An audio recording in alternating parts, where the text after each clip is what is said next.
Good evening, everyone. It is 7 o'clock on Monday, the 27th of January, 2025. My name is Mitch Cohen, and I am the chair of the Northborough Select Board, and I will call us to order. We are being recorded. There's no opening announcements because we're all here in person. And first thing on our agenda, as always, is public comment. However, I have not yet joined the Zoom, so I need to get onto the Zoom and see if we have any people remotely.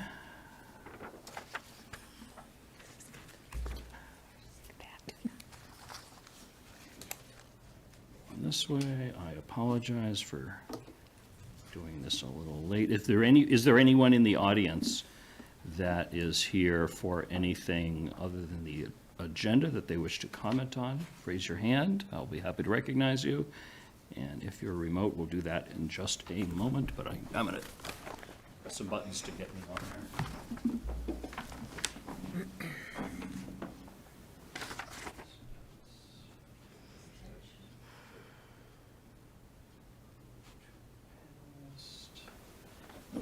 Go back here and make me a panelist. Hold on. Do you want me to do something, Mitch? And now, once that happens.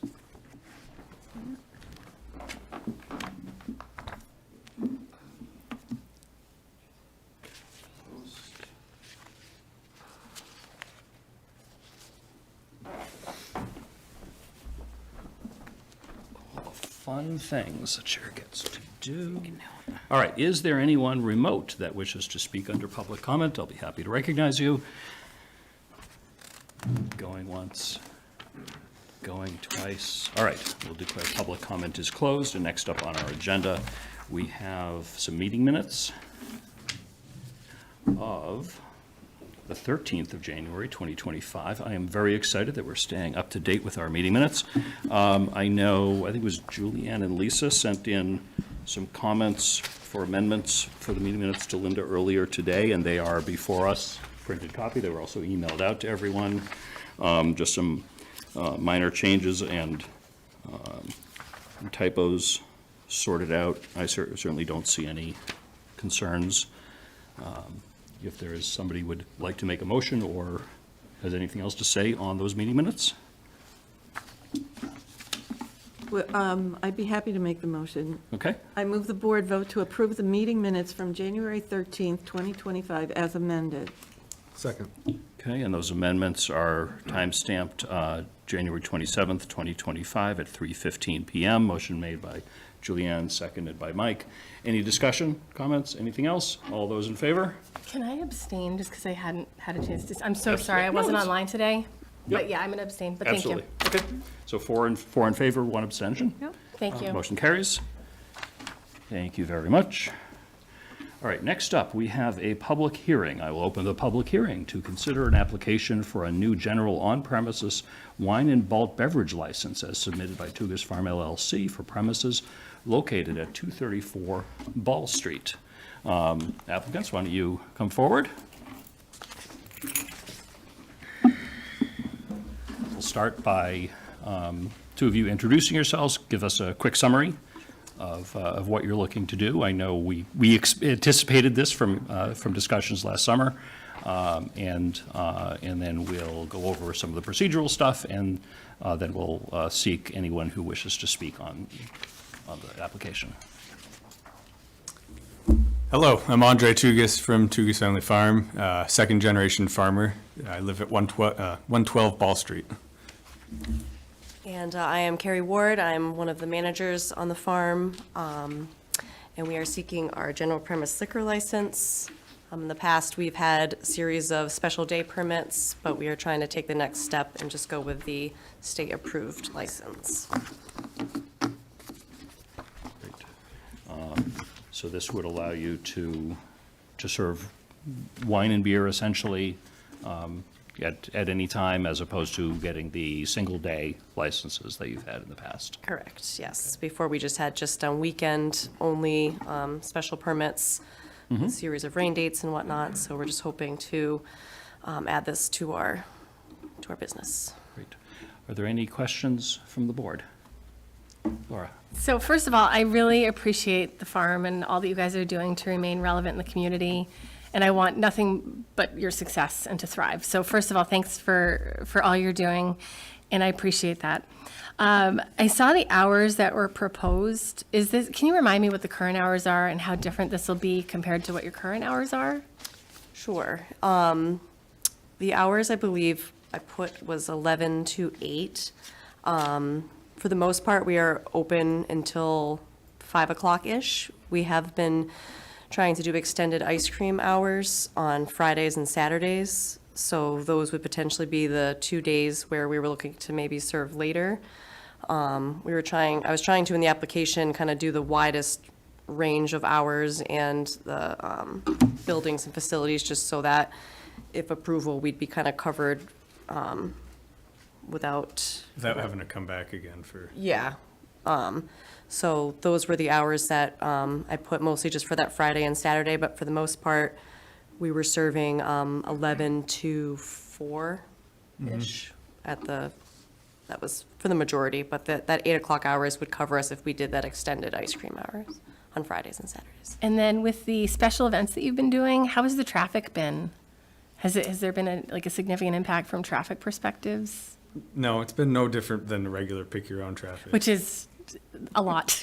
I mean, it can be, but we're definitely very cautious of making sure that we're not backing up traffic on Yeah. the street ever. Yep. Entering the farm and giving people alternative exits for leaving the farm. Yep.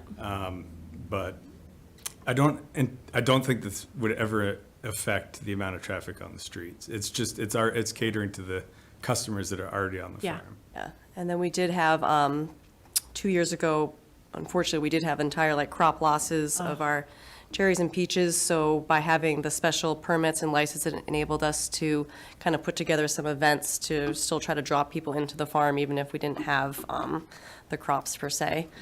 So maybe that was a little different than the pick your own, but we're really looking as it to complement what we already offer Yeah. on the farm. Thank you. Comments? Lisa? Okay. If, I'm looking at 11 to 8, which I know you're trying to expand it so that you can have a full possibility of not having to come back. It's kind of a different audience when you're going to 8, right? It wasn't just your ice cream audience, it's more adults. Well, this past year, we never actually served that late, so, mostly it was people coming for ice cream. We didn't offer the alcohol this past year during those hours, so wasn't really sure, how much of a draw that would be. I just was trying to put the broadest hours to cover if we still do those late hours. Okay. But again, if you're doing later hours, it's going to be more for adults, obviously, because. Yeah, it was a lot of families, I guess, a lot of after dinner. And it also allows us to do farm-to-table dinners, which is definitely a trend in the industry. Yes. So if you're only serving till 4 o'clock, it's definitely, there's no possibility of doing a dinner. Okay, so that's your next thing, or have you It's a already done that? possibility. We've done a couple, Yeah. there was 2 that we've had on the farm. We didn't take out the application for the special permits. That was through We worked with- Armsby Abbey and Central Mass Grown. Central Mass Grown. So we've done some dinners where a restaurant and then Central Mass Grown held the licensing. Both were good events, so. Okay, and then when you serve, you have your own little glasses and things with your logo on it and such, like if you're not, here's a bottle of wine and here's a bottle of beer, you're doing it in a cup and Yeah. serving it like you would a If meal? it was a farm-to-table dinner, yes. Yes. Primarily what we did this past year was cans. Oh, you did do cans? Yeah, Okay, open cans. They have to be open. okay. And then do they have to make sure before they leave the property, they throw them in a wastebasket on the way out? Yep. Yeah. We have signage at all the exits. Yeah, because it's kind of hard when you're like, oh, not to go. Yeah, well, we had, the servers open the cans when they hand it to them. Uh-huh. No one gets an unopened can that they could walk off the farm with. Okay, Yeah, the biggest thing was we don't allow alcohol in the orchard. So, we did have signs, but with sort of in our picnic area, I do have other managers just keeping an eye out, making sure people aren't going into the orchard, into the parking lot. Always have trash cans right at the points All of the entry where they have to get rid of the cans. Yeah. Yeah, I mean, I think you're, again, as Laura says, a great asset to the town, and it wasn't until I got my grandson that I went up to enjoy it, and then I get pies every so often. Very good. But I'm sure you do well, and I'm glad you came in. Thank you. Thank you. Great. Julianne? So if you wanted to expand the hours to, say, 10 o'clock, you'd have to come back for another, I Yes. I assume so. Yeah. Yep. Yeah. okay. Because it is a neighborhood, and Yeah, I mean, that would would be a different, I don't foresee conversation. wanting to go that late personally. And it's not the focus of our business to be going that late at all. Uh-huh. Primarily, it's going to be the 11 to 4 To hours. 4, yeah. okay. We just didn't want to limit ourselves if we did get approval and then suddenly we'd have to, again, come back or try to adjust the hours. So those hours kind of covered, like, what I saw as what we would be doing. Even if it was a dinner, I don't think it would go late. I mean, we don't really have a lot of lights and stuff to be open at night anyway. Yeah, we obviously have longer days in the summer to be able to do Yeah. it, but not past sunset. Okay. Mike? Thanks. Question, the certification the staff goes through, is that similar to like bar restaurant staff or what? The tip certification. yes. Certification? So Okay. there was there's a few different ones, but this is like a general on-premise serving versus like a liquor store, which is like takeaway alcohol. So, and I've done, there's the one, like, same one like restaurants do, and then there is one for like concessions that I've done, which kind of deals with like, kind of like larger volume people. They're pretty similar, but both of those trainings, staff has to go through to serve. Sure, okay, great. And I like the idea of limiting 2 drinks at a time. And then the wristbands to limit total drinks per guest. Is that a moving limit, or is that based on time, or a set limit that you've got in your mind now? Well, because I manage sort of the people that are doing the serving, and we didn't really have to enforce. I mean, for the most part, people are having like a beer, maybe 2. As staff, you kind of like remember who you're serving, but we had a system with the wristbands where if we had to limit, you could put like an X on the band so that people wouldn't get more than 2. Also, in the ordering of the alcohol, I know like I'm very mindful of not having anything that's like crazy high percentage. I'm gonna try to keep it at like 5% or something versus, Some of those IPAs will get you. yeah, so definitely aware Imperials, the of that, triples, yeah. But for the most part, it's like people having a beer or 2, I'd say. Okay, so there isn't like a set limit per guest per visit? We tried to keep it to 2. Tried to keep it to Try to 2, keep it to but I 2. never really had to enforce it, Okay, yeah. all right, thank you. Okay. Laura? This is going to be like an outside area again. This is not going to, is this in a building or is it outside?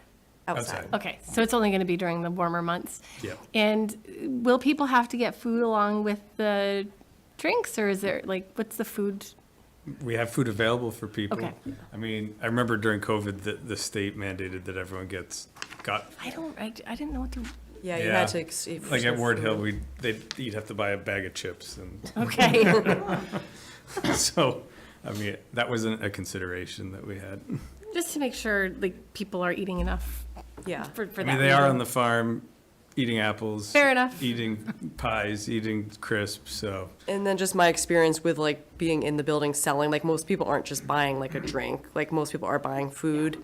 And then we did have, on the busier days, we'd open the back window. So even though we were serving drinks, we still had like roasted nuts, donuts, Caramel apples. yeah, other snacks. So very rarely would I say I would just sell like a drink. Most people were buying it like with their meal. Oh, those pretzels too. Yeah. Those giant pretzels. Yeah. Thank you. Yeah. Great, thank you. Any other questions from the board? Just one, in terms of, and this is just my thought process, so you're having people come and go. At the end of the day, do you send somebody out to clean the whole area up? Because you must have Clean it pretty good continuously throughout the day. Yeah. Yeah. Usually I have and like 2 to 3 people just on trash trash. cleanup. cleanup duty, yeah, okay. And then at the end of the day, we clean, and in the morning, we clean again. Okay. Before, we do a thorough cleaning in the morning before we open. And can you recycle the cans with the goats? Not with the goats, but they do, at one of our distributors, will take the cans back if we save the cans. We do have a recycling dumpster on the farm. Yeah. All right. And we do have recycling trash cans, but Okay. I wish they'd stayed just recycling. it. Yeah, It's hard to manage. it's hard to manage that. Yeah, we recognize that for Apple Fest and other town Oh, events. yeah, yeah. And we even cut just the hole for the can, and still, everything else goes in. I don't think there's anything else from the board right now. We'll have another opportunity before making decisions. I will note that we have a letter in our packet from Detective Bazell of the Police Department that he conducted a background check on you, Andre, as owner, and you as the sort of the manager and operator, found nothing concerning and confirmed your tip certification. So there were no concerns from the police department. With that, I will open it up to anyone from the public that wishes to speak on this. I see a hand. If you could go to that podium, I see a new microphone up there, so Yes. hopefully it'll be better than the old one. Will be. If you could state your name and street address and let us know what's on your mind about this. Anne Marie Robinson, 254 Ball Street. Hi. Despite the fact that the address for this is 234 Ball Street, the portion of the property that they will have this on, while it doesn't quite abut my property, it very, very close. I can hear their roosters in the summertime. I can hear the roar of the crowd in the busy days. This is a huge change to your business. This brings a different vibe to a neighborhood. I have never objected to anything that you've done before. However, I'm concerned about this. I'm concerned that it be managed, that whether you can manage it. People do get out of control once they start drinking. The street is very narrow. People like to walk on it. People who live on Paul Street walk up and down the street. And after dark, one set of our neighbors frequently walks after dark, and I have to be careful to watch for them. Those are the kinds of things I'm concerned about. In the fall, it will be dark at 8 o'clock. Yeah. And having people who've been drinking driving up and down Ball Street after dark doesn't sound like a good idea to me, especially a lot of people. Can I respond to that? Absolutely. We, like Carrie said, we did have, throughout the fall, the last 2 years, on the weekends, on the busiest days of the year, we did have the temporary day permits. So we've had 2 years of experience with it and no issues with it. So for the busiest days of the year, we've already had this. Yes, and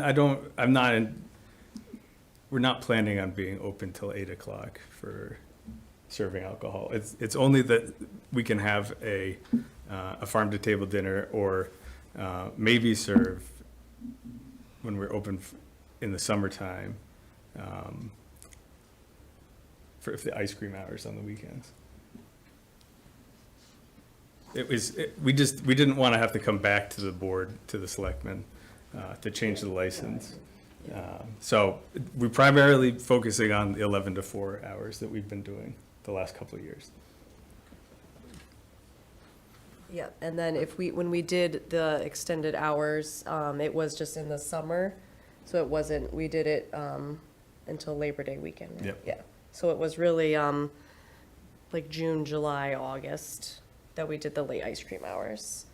And like I said, we didn't try to add the alcohol, I was just trying to get the hours to cover if we did any special events, like the dinners, or just trying to get the hours covered if we were wanting to do it with the ice cream hours, which I'm not even sure if we're gonna continue. But I hear your concerns. I mean, I live on the road too, and, also managing it, it's a big responsibility, serving alcohol to people, so it's something that I do take like very seriously. In terms of like, not over-serving people and monitoring, having people, I have staff, like the people that are doing the trash or making sure people aren't going where they're not supposed to with the alcohol and stuff like that.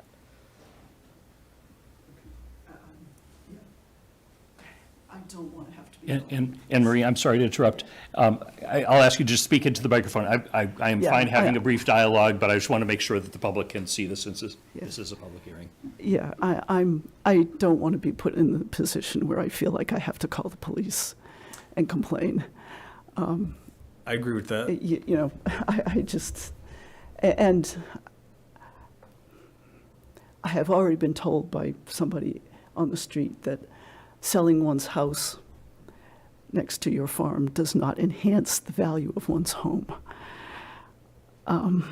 which I was astonished to hear.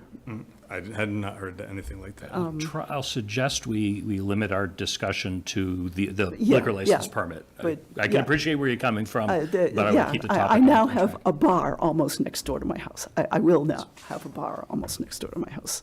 And so, yes, I'm concerned. Yes. Okay. Thank you very much. Is there anyone else either in person or remote that wishes to speak on this public hearing? And then we'll bring it back to the board for follow-up discussion.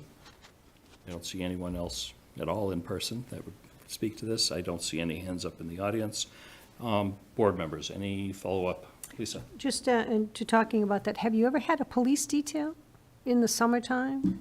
Because you have such a, In the fall, yes. it's been years, but we did have one, and when Chief Liver was here, we discussed it with him, and he didn't think that it was going to be helpful. Because we're managing the traffic, getting them into the parking lot and parked as fast as possible, he suggested that we didn't pursue it any further. And when your parking lot becomes so full that you can't take any more, what do you do with the overflow? We do plan overflow parking, even to the point where we've never had that many cars before. So 2 years ago, because we had all the rain on the weekends in the fall, we had 2 really busy days, Sunday of Columbus Day weekend, and I think it was September 17th. And because all of a sudden the sun came out for the first time. Like the whole summer it rained and most of the fall.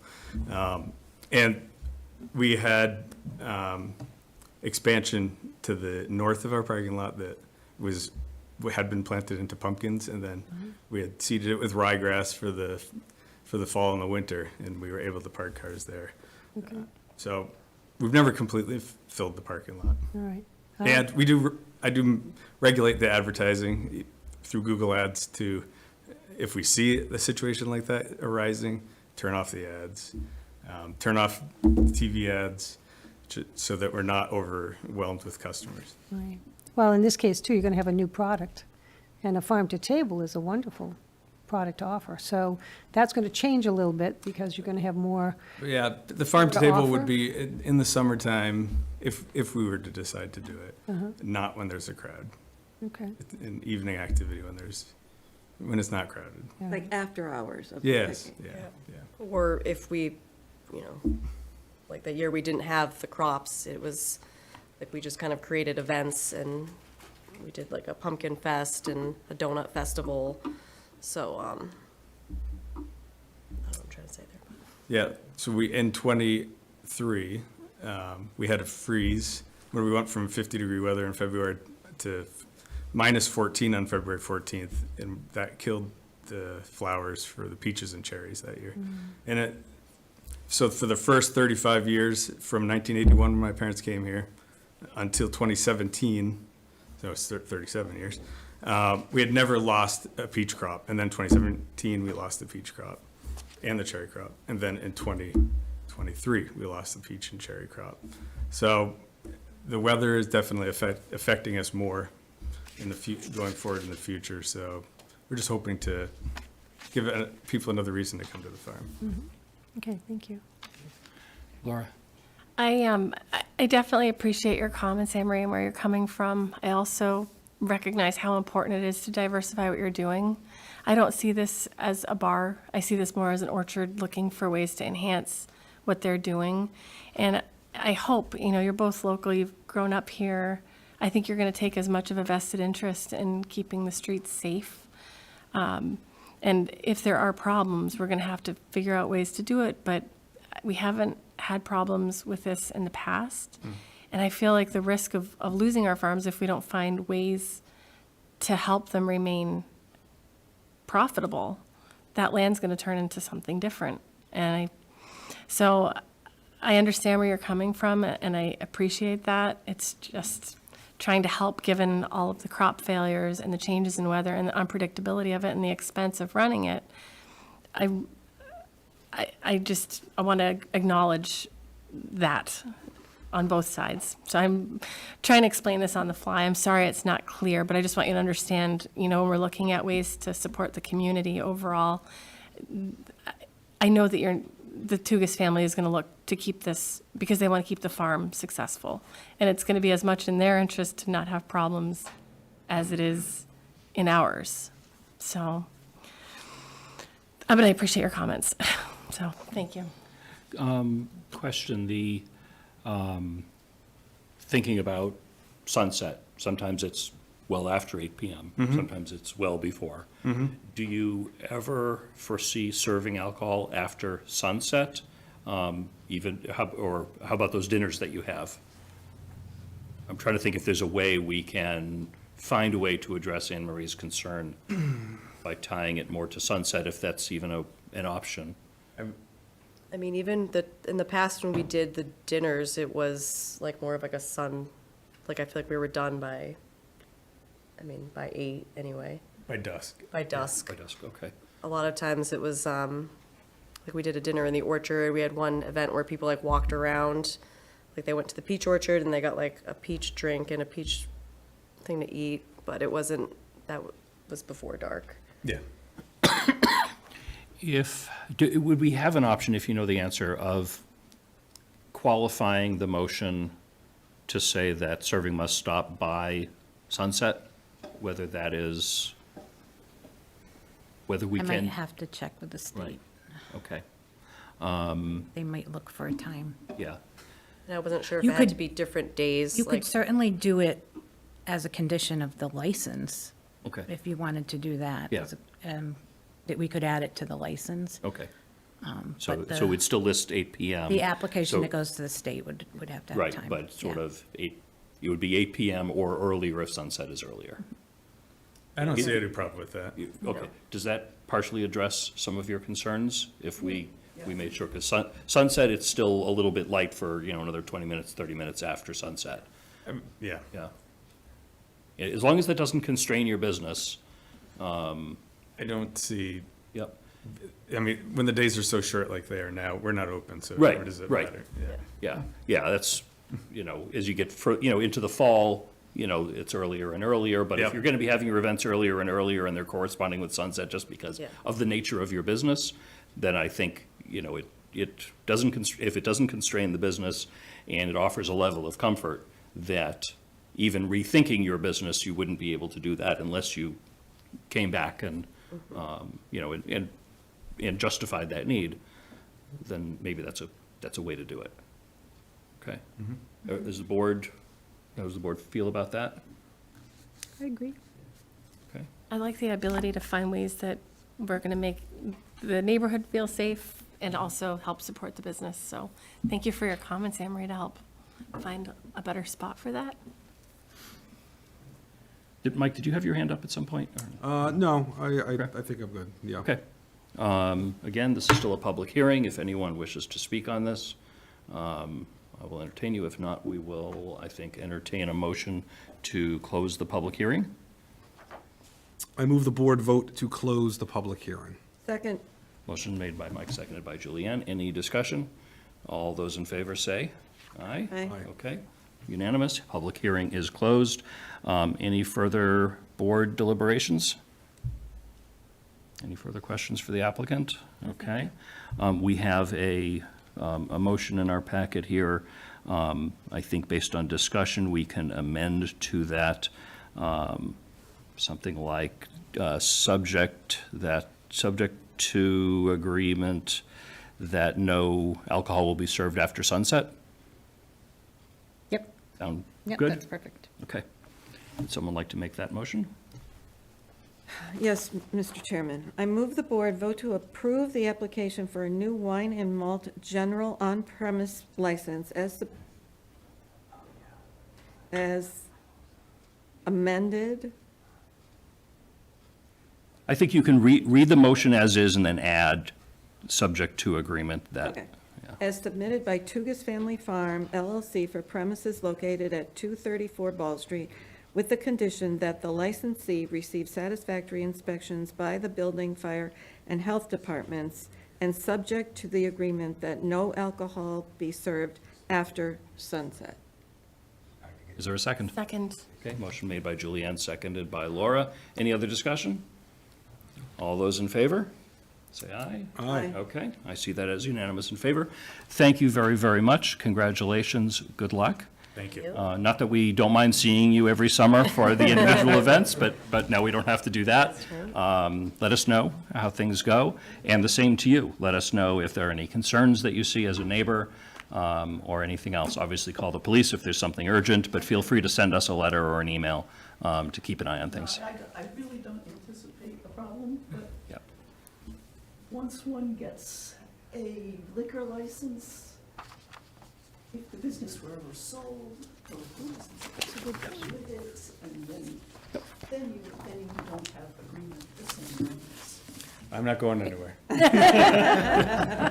You've been here for a little while. And that would actually be a whole new approval, because I was going to say, I was going to add, if that were the case, it would be a license transfer, and it would have to come back before the board. And I would get And it would be another public hearing. You bet. Okay. All right. Thank you. Thank you. Thank you very much. have a good summer. Yes, good luck. Next up, we have WRTA presentation, Northborough Public Transportation. I know there are a couple of representatives. Oh, yep. Josh, you're already raising your hand. Hold on. I'm going to bring in Nick, Josh.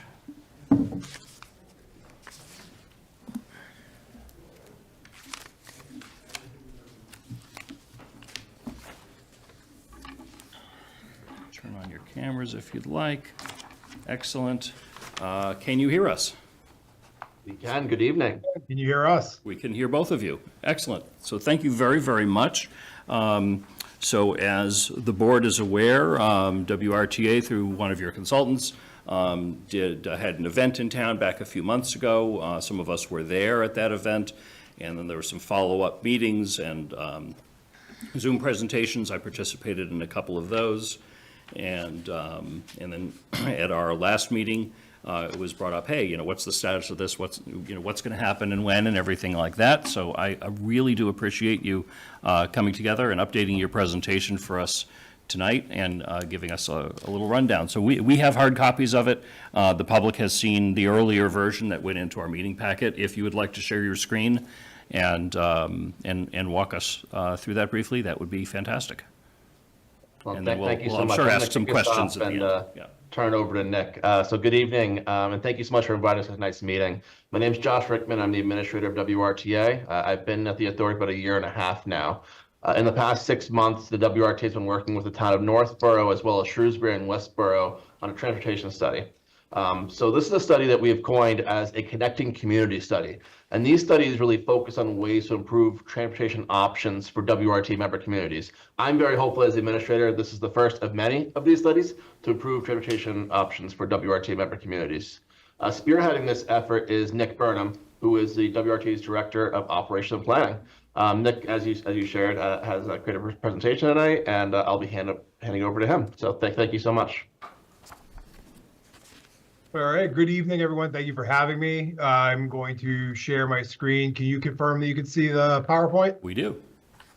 Excellent, thank you. So thank you, Josh, for the introduction. Again, my name is Nick Burnham. I'm the Director of Operations and Planning for WRTA. And this study was known as Connecting Communities, a comprehensive transportation vision for Shrewsbury, Westborough, and Northborough. Yes, it's a mouthful. All right, just move on to the next slide.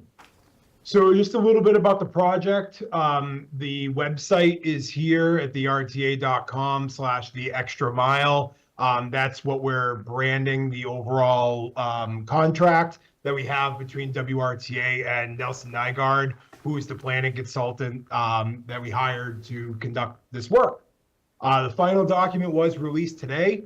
It was put up on the website. We will send something tomorrow to the towns that were part of the study, just to let them know the plan is available. It's available on the website. It's a very large document, so it's easier to point to the website versus attaching it. But for those who may not be familiar with what the project was, it's a comprehensive kind of operational service analysis of the current transit services through WRTA in the three communities, the study area of Shrewsbury, Westboro, and Northborough. So it looked at all of the current services that WRTA provides, and we did what we felt was a very robust public outreach process, getting out to not only talk to the towns, but talking to the employees of the towns, planning, administration, Council on Aging staff, Board of Health, so on and so forth.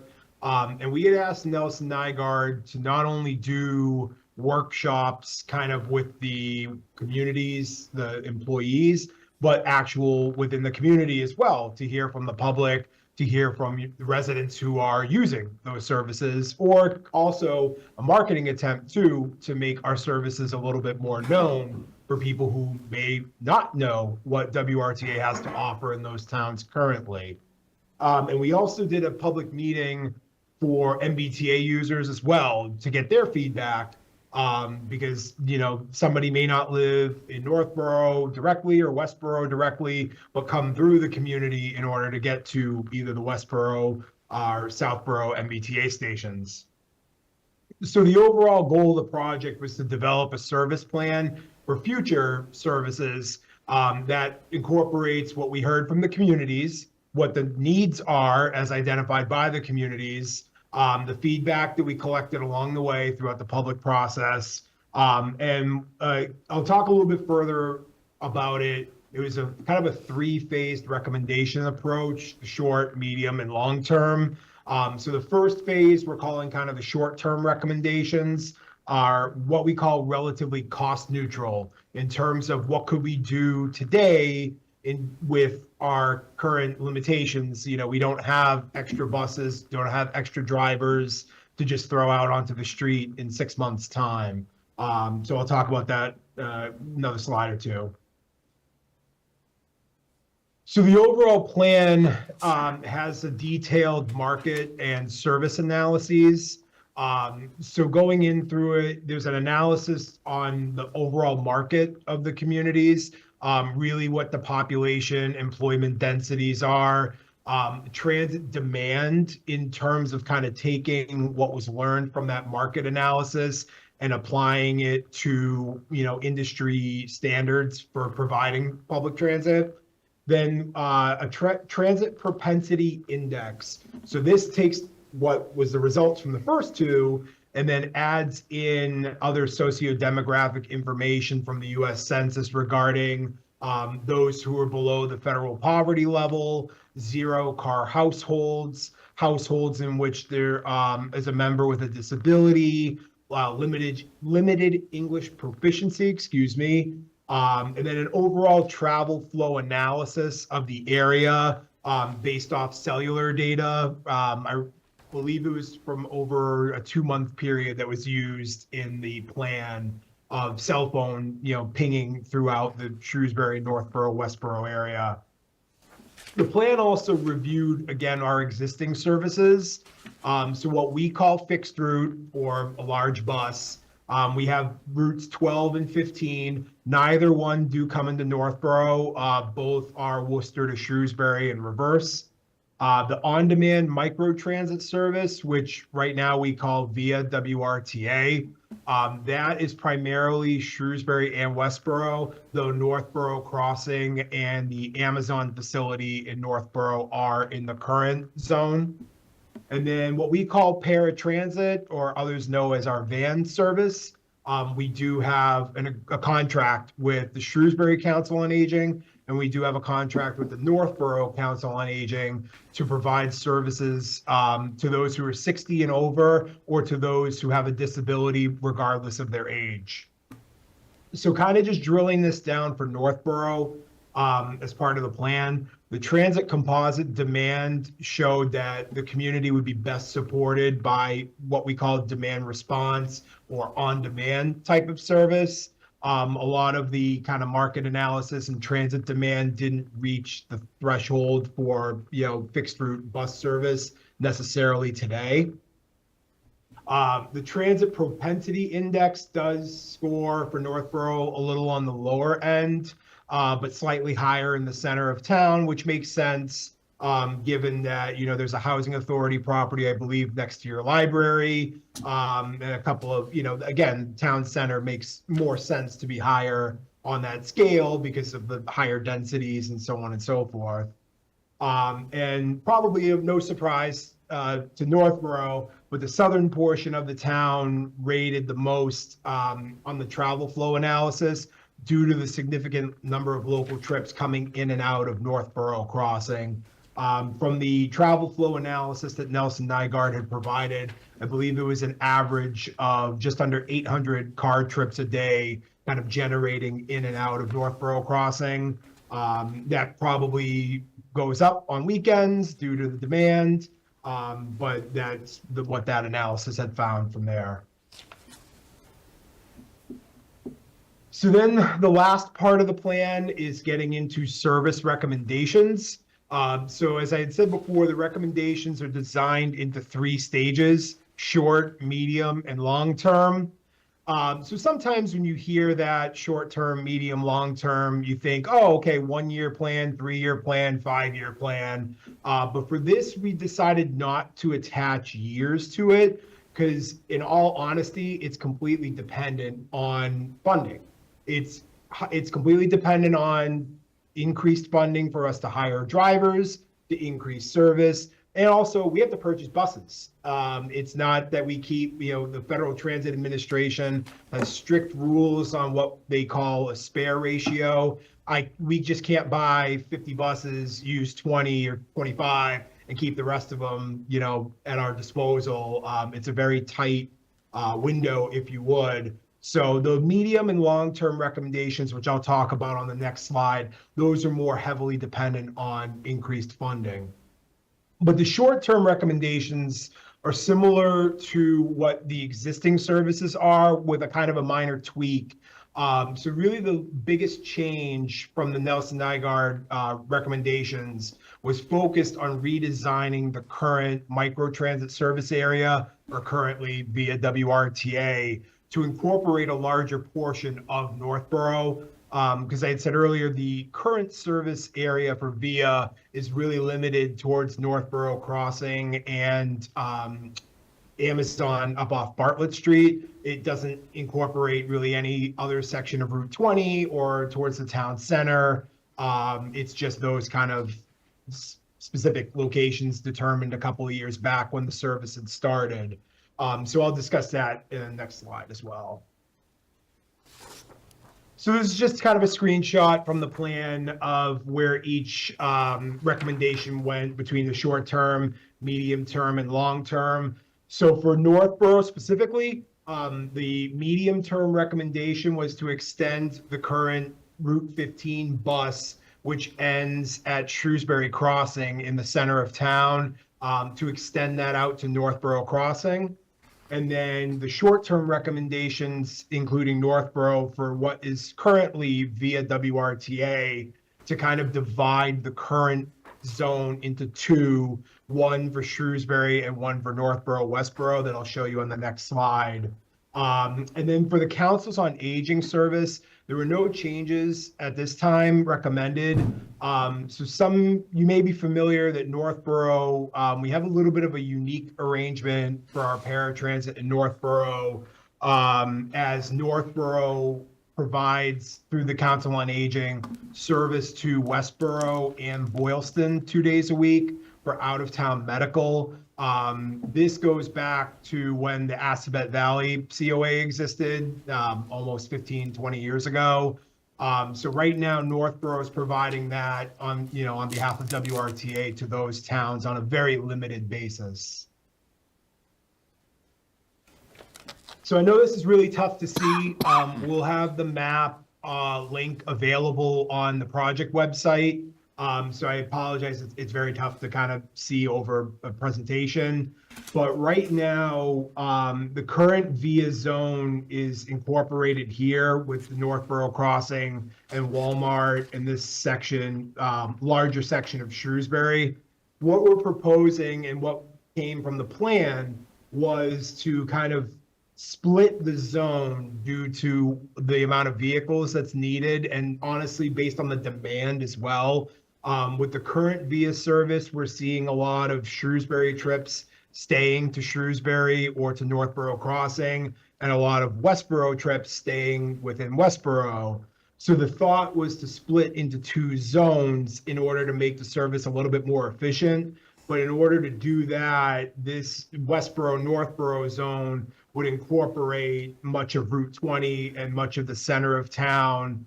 And we received comments throughout the outreach process about incorporating a condominium development and Algonquin Regional High School. So I know it looks like the zone here might not capture the school in its entirety, but I'll double check. I believe it does encapsulate the school buildings, because how VIA currently works is an app on your phone, similar to Uber or Lyft. So say a student is in front of the school building and requested a ride, just because it looks like the zone might cut off from the athletic fields or something like that, they would still be able to book. But the app does tell you if you're not in the service zone. So if you were hanging out, I'll use an example, bad example being Marlborough, but if you were at the Hilton Garden Inn in Marlborough and you tried to request a trip to Northborough Crossing, the app will tell you that you're not in the service zone and you wouldn't be able to book the trip. And also as part of this, currently with VIA, they do also operate a customer service center where people can call for those who don't have a smartphone. The biggest difference between VIA and something like an Uber or a Lyft, Uber or Lyft or any other cab, they'll come directly to your door as best they can in order to bring you from your origin to destination. VIA does group trips. So say I were at the library and Josh were, down the street a half mile away on Route 20, and we both say, well, we both want to go to Northborough Crossing at, 1 o'clock or whatever. VIA will come back and say, can the two of you meet, across the street, and we'll pick you up there. And we do have wheelchair accessible vehicles for those who need those accommodations. So it's a slightly different service than what you're used to with Uber or Lyft or any kind of cab, just to kind of encapsulate that. So the next steps, the current contract that WRTA has with VIA expires at the end of our state fiscal year, which is June 30 of 2025. And just to highlight what this does cost to WRTA, the current service is just a little over $650,000 a year. This is for 4 vehicles in service, Monday through Friday, 7 a.m. to 7 p.m.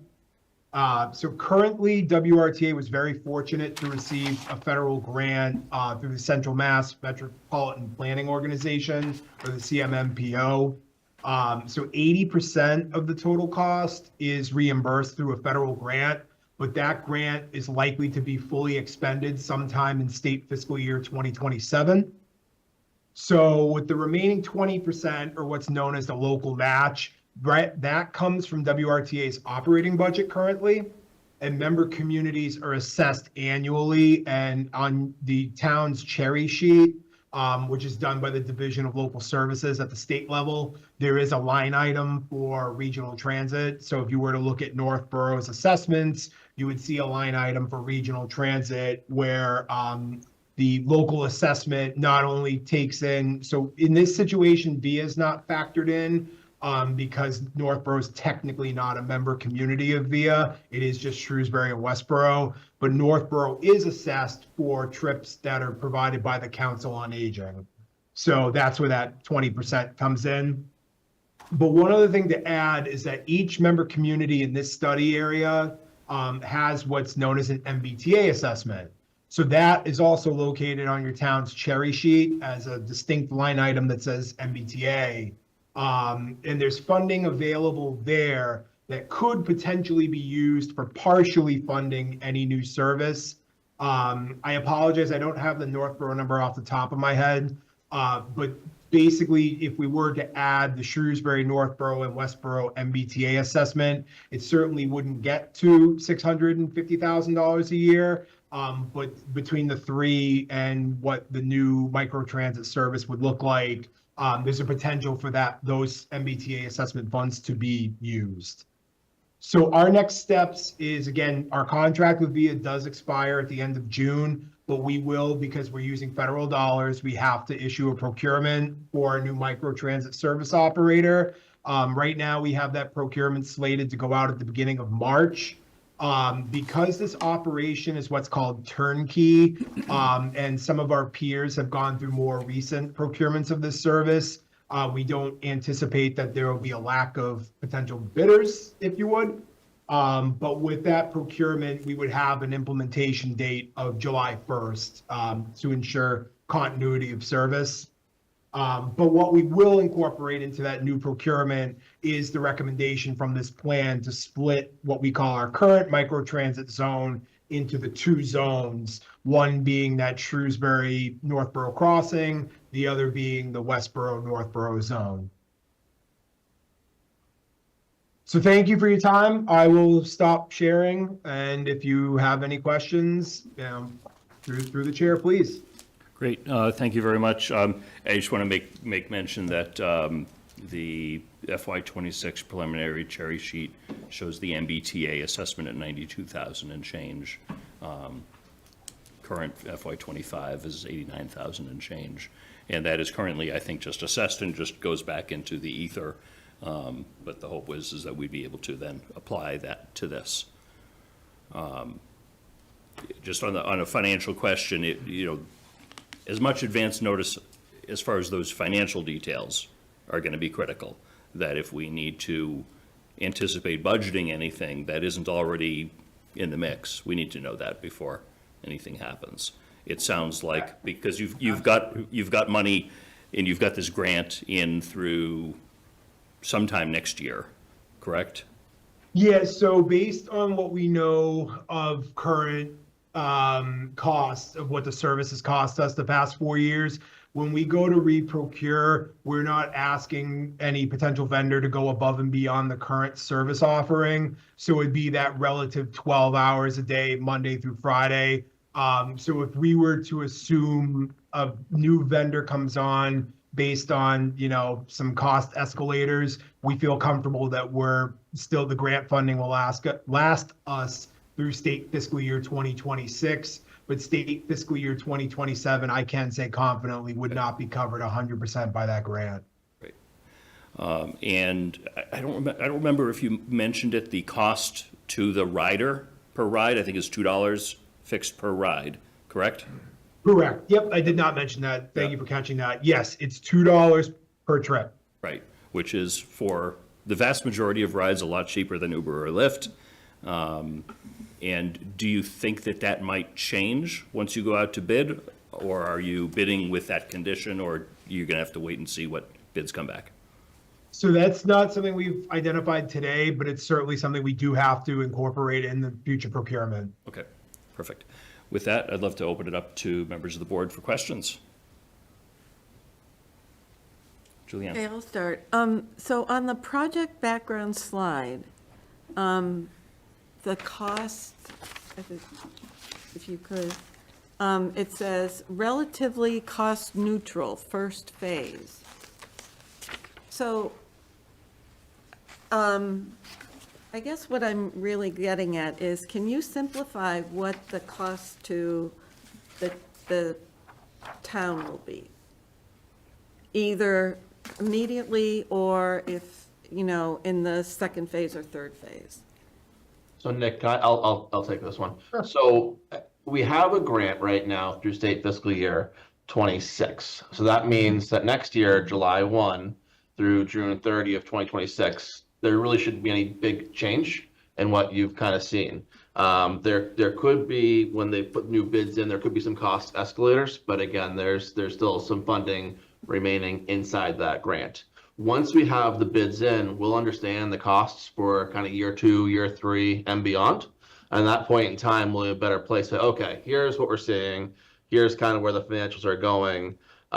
We have this pot of MBTA assessment funds that we're going to try to go after to help fund this project for local transportation. So it's one of those, we have to go out to bid to kind of get those firm numbers, but we're pretty confident that for next year, we're in a good position to not really see any large financial changes. Nick, anything you want to add or correct on that one? So the one thing I do just want to add is that if Northborough, so for state fiscal year 2026, if we do go out with this current, the proposed split in the zones, that would cover Northborough. So the trips that are provided to Northborough are still going to be susceptible to that 20% match, but that's handled through an annual assessment that Northborough is already part of anyway. So that kind of gets back to what Josh was saying, was I can't really give you a hard number today because there's still going to be the, demand response, what Northborough Council on Aging provides. So that 20% isn't going to be to Northborough. So say hypothetically, the service costs $700,000 for state fiscal year 26. That doesn't mean Northborough gets a bill for 20% because there's going to be factored in with Shrewsbury, factored in with Westboro, and other factors within our annual assessment process that may bump that number down.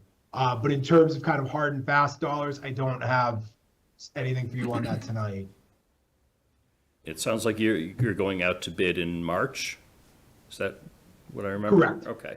So we'll know at the end of March, beginning of April, what things will look Yes. like? Okay, great. So realistically, once we receive bids back, we'll know. We have not determined yet. So the current agreement with VIA was for 4 years. We haven't decided yet if we want to do 3 or, beyond that, however we want to structure that yet. But certainly say if we did go out for a 3-year procurement, we'll know from vendors, it's going to be, this is year 1 cost, this is year 2, and this is year 3. They have to bid it that way. Can I ask? Yeah, question? of course. Okay, so I live about as far away from the center of town as you can get. Will this service come to my house? Or I have to get somewhere within that zone? Correct. So if you're outside of that shaded area, you would have to be within there to access the service. It wouldn't be throughout the entire town's geography. Okay. And you mentioned high school students. So any age can call this? I mean, I guess you'd have to be 16 and over, or what do you? So the VIA doesn't have a hard and fast. Generally, I believe they'll ask under 12. But our experience was in Westboro, it was a positive kind of unintended consequence where the VIA service area within downtown Westboro encapsulates the high school. And we found within the first 6 months to year that a lot of students, rather than kind of plan their activities around the after-school bus schedule, their parents were signing them up to use VIA so that they could grab, rather than say, all right, well, baseball goes until 3:45. You need to make sure you get on the 4 o'clock after-school bus. Well, if baseball went till 4:10, just request VIA. If you're able to, whenever you're ready. So there are high school students that are using VIA currently in Westboro. And we actually were approached in Shrewsbury as well, just kind of kicking the tires to see what that's like. It certainly is no replacement for school transportation. I can't I can't make that more known. In case anybody from FTA is listening, distinct school transportation is not allowed for transit authorities. But as long as it's open to the public, like this VIA service, certainly teachers, people at Algonquin, certainly open to use it. Okay, my last question is, what type of vehicle is this, this point-to-point, the VIA service? What kind of vehicle is that usually? So right now, they're using a series of Dodge vehicles. I don't have the model right off the top of my head. There is a wheelchair accessible minivan. When the service first started, they were using a series of like Chrysler Pacificas. But in there, VIA has an agreement with a vehicle leasing to get vans or other vehicles kind of replaced every couple of years. One of the big things in this future procurement we are going to ask for is that all vehicles be wheelchair accessible versus right now we only have one that's available. So I can't say what a future vendor would have, but I would likely say they would be predominantly minivans or some type of vehicle that is lift equipped. So it really, you wouldn't be able to ask that they be hybrid or electric? We have not considered that. We can certainly discuss and consider for it. If it were hybrid or electric, I'm not sure regarding accessibility of chargers. And most certainly would drive up the cost, especially for electric, significantly. Okay, thank you. Okay, questions or comments? Otherwise, Laura? So I don't know if you've got any feedback from the Council on Aging or what the demand has looked like from a Northborough perspective so far. Do you have any information on that? Yep, Kendra, the COA director, was heavily involved in this process. So she, in speaking with her, and I've maintained a working relationship with her outside of this project, as we are, we do have a contract with the Northborough COA anyway. She was, looking at it from the COA lens, where she didn't see any type of, if, say, a microtransit service came into town, she didn't see any kind of robbing Peter to pay Paul, if that makes sense. Because paratransit is a very niche service.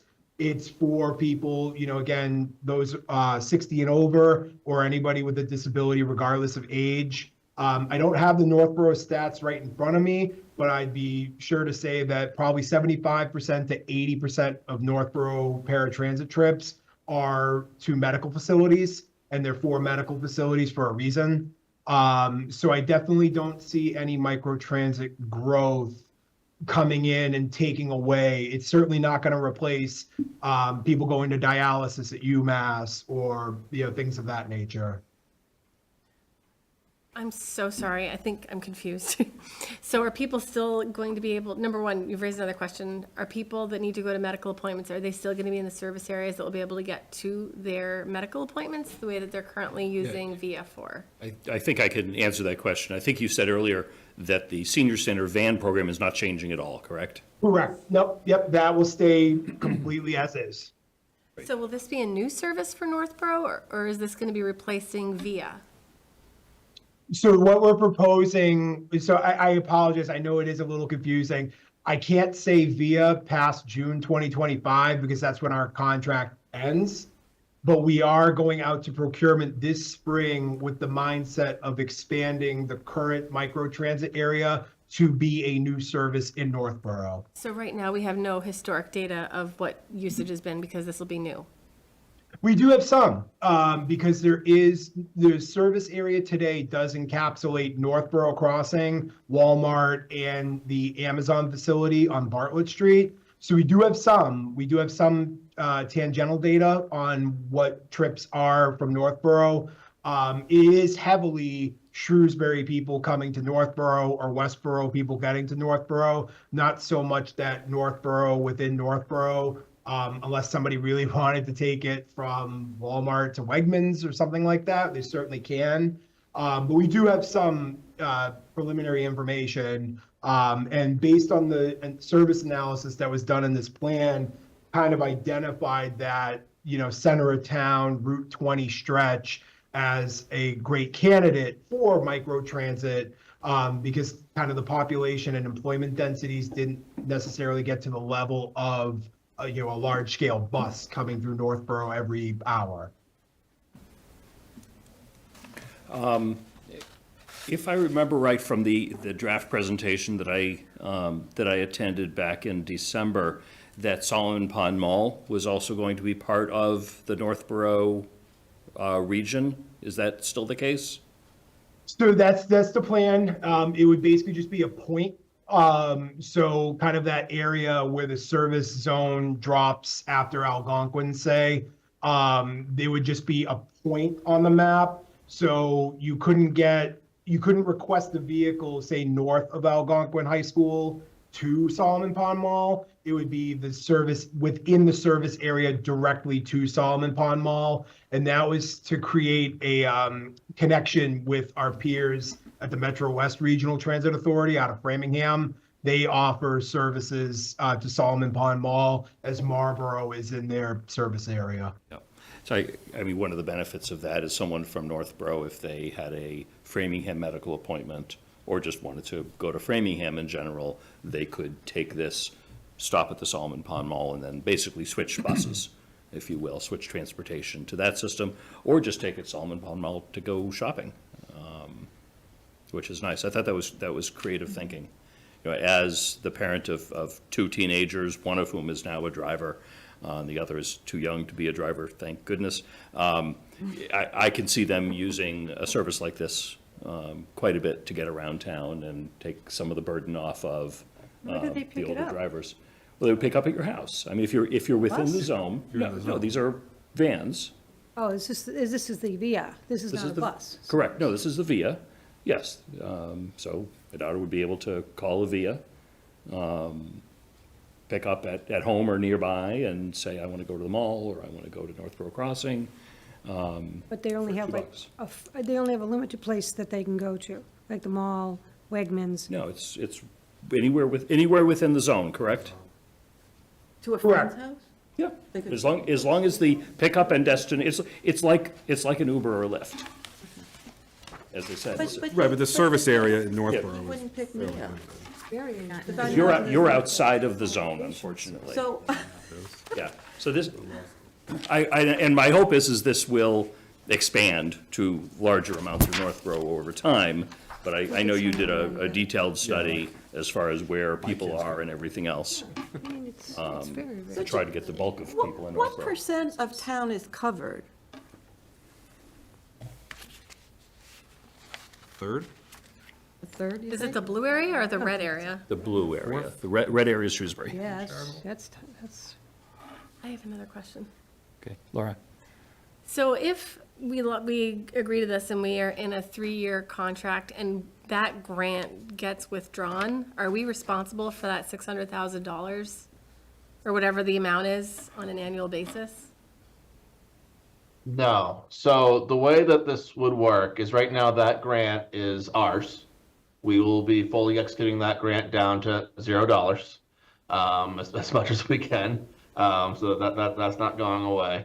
So that should get us through basically June 30 of 2026.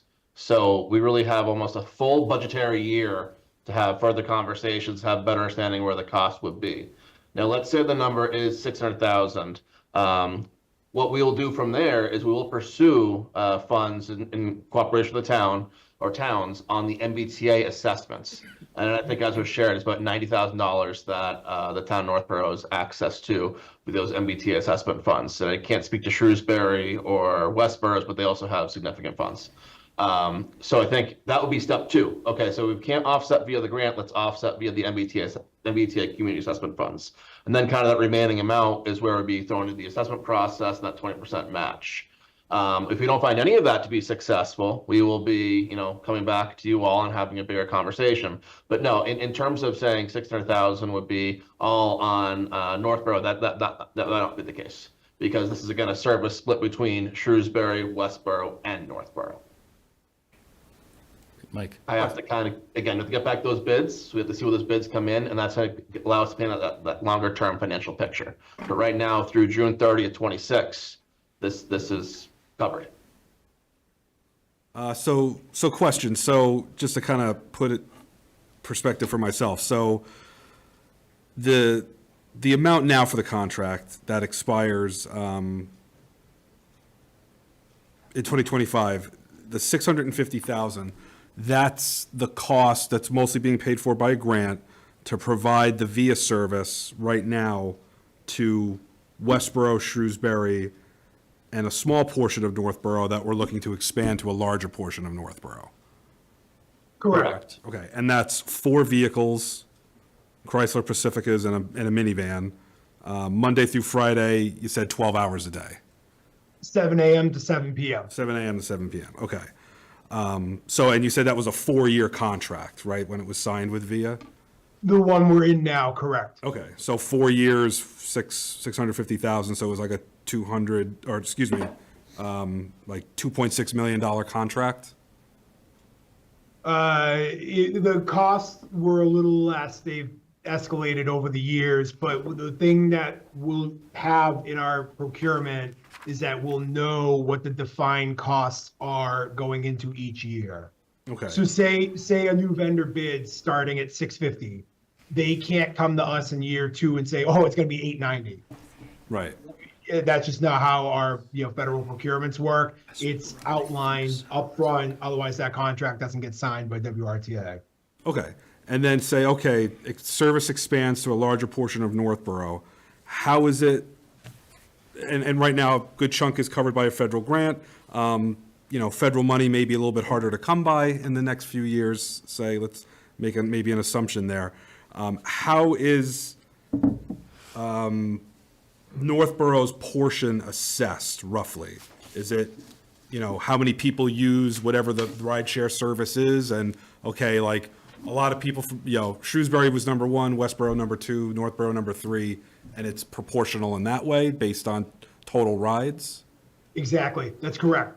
So say hypothetically next year, 20% of the trips originate from Shrewsbury, 30% originate from Northborough, and 50% originate out of Westboro. It's done exactly that way. We track how many trips are, origin destination out of those communities in order to be used as part of the local assessment. Okay. Because remember, the assessment will also incorporate the Council on Aging service as well. It's not Right. just strictly this microtransit service. Okay, so just to make sure my thinking is correct, so if I kind of wanted to put an idea to a number on it, there's the 650 for the service, 80% of it's covered by a grant, 20% is under operating budget and member communities. So in that 20%, whatever is covered by member communities, that portion would be broken up by, say, percentage of ride. That's like the number we'd be looking at? Correct. In a short way, yes. Okay, and we Because don't- it also factors in Shrewsbury, because remember, Shrewsbury's part will also factor in what they get for bus service and what they get for paratransit. Westboro as of today, gets very limited paratransit service. So yes, it wouldn't, say Northborough wouldn't get 80% of that 20%. Does that Right. make sense? And by covering, say, larger portions of Westboro and Shrewsbury, theoretically, there'd be more ridership, therefore more cost to them as opposed to Northborough that has maybe a smaller portion of the town covered. Absolutely. That's absolutely a possibility. All right, and then the 90,000 of MBTA assessment, what is and maybe this isn't a question for you guys, but I don't know, for Jason or for anyone who may know, what are we doing with that right now? I think it just flies away. What do you mean flies away? Jason? We ship it? It's part of our state assessments, so it comes off the top from our state aid. So we don't have a say in what happens to that money. It gets assessed to us and subtracted from our state aid. How do they Oh, get to okay. 90, how do they get to 90,000? What's included in that cost? I don't know. So it's just, I okay, think we're it's, I gonna think have it's a you- formula. That's all it is. I assume it's a formula as well. It is a formula. I don't have the actual formula. It's largely based on population of the community and the employment of the community. So for example, the town of Grafton has a commuter rail station. To my knowledge, the town of Northbridge is neighboring. They have a higher population and a higher employment base. So their MBTA assessment is slightly higher than the actual town of Grafton's, even though Grafton has the commuter rail station. So that's why Northborough is assessed per the MBTA assessment because of its proximity to Westborough. It's the community in which the commuter rail station is in, plus one town out. Okay. Because the assumption, if you would, is that Northborough residents are benefiting from having the commuter rail station in Westborough. But the thing that we did discuss in the slide is there is the ability to, so that money is part of your town's assessment. It's in your municipal budget, it is what it is. But there is a provision with the Division of Local Services where that money could be used towards new transit service in your community. So say this micro transit comes to fruition, we are able to add in Northborough. I don't have the defined process in front of me. That's something, Josh, we're working on as an agency to kind of get some more definition as to how exactly those funds come to the RTA. But basically that MBTA assessment, whatever that amount is, 90,000, can be applied to new transit service. Right. So it's not that Northborough can say, hey, state, we want our assessment to be used towards this new service, but there's a process by which we can apply for that and see if that all or some of it could be used for our cost of our portion. Correct. Basically. Exactly. Okay. All right, thank you. Thank you, Jason. All right, I have quite a few questions. 'Cause I'm not somebody who takes a ride on a bus often. Just to kind of recap, because there's so much information coming in. The $92,000 assessment that we now pay for the MBTA assessment, you're saying that we can apply to have some of that amount, or all of the amount we need from the 92? Or you're saying that we have the opportunity, not that we will necessarily get it, but we have the opportunity to apply for that to be used? Is that Exactly. correct? Yep. So it's just Yep. so it's the opportunity. That's a very important part of this, because it's not like we absolutely have it. It's just, you had the chance.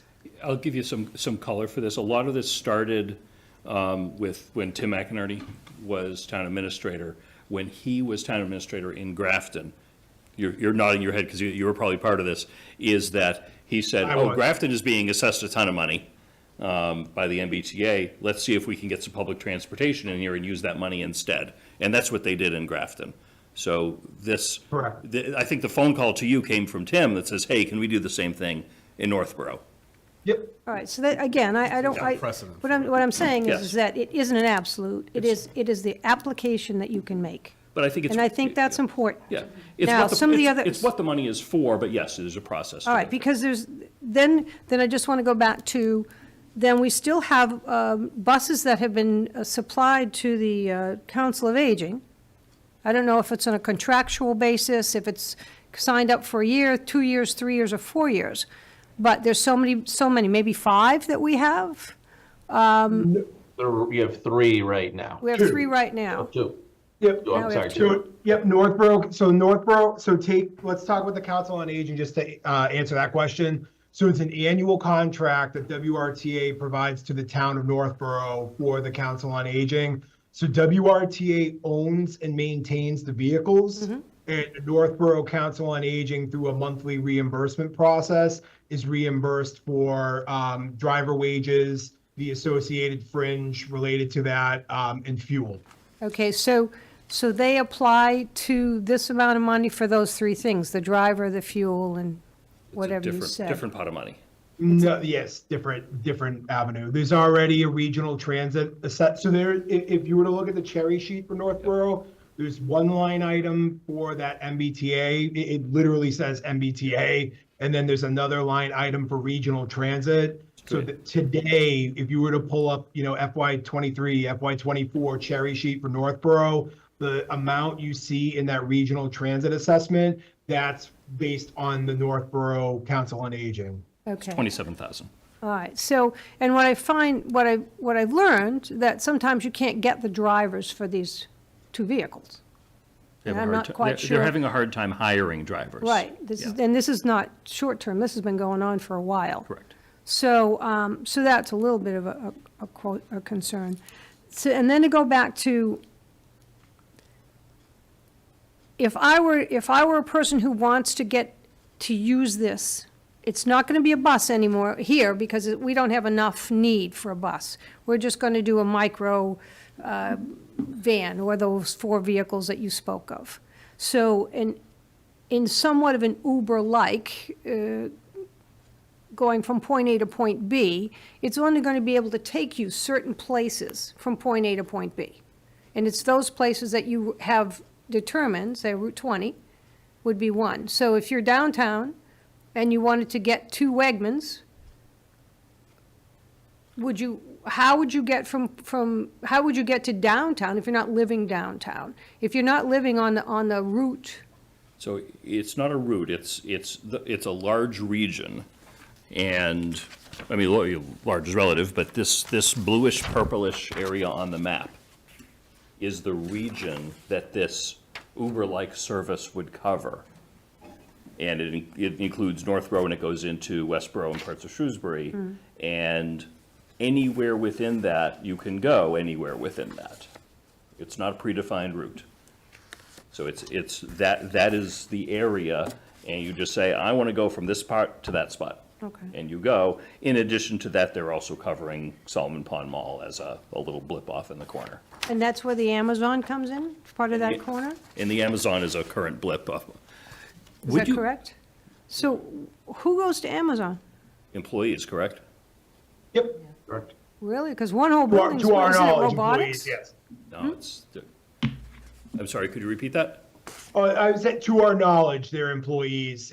We don't get that, Right. In the weeds on that, who is using the service. It's anonymized. But I would presume it is employees that are coming from the Westboro train station or just within Westboro or Shrewsbury. And do you have a number of employees or a number of travel back and forth? I can certainly get the number of trips that were to and from that facility. I just don't have that at my disposal. Okay. So I'm thinking more cost and contract situation.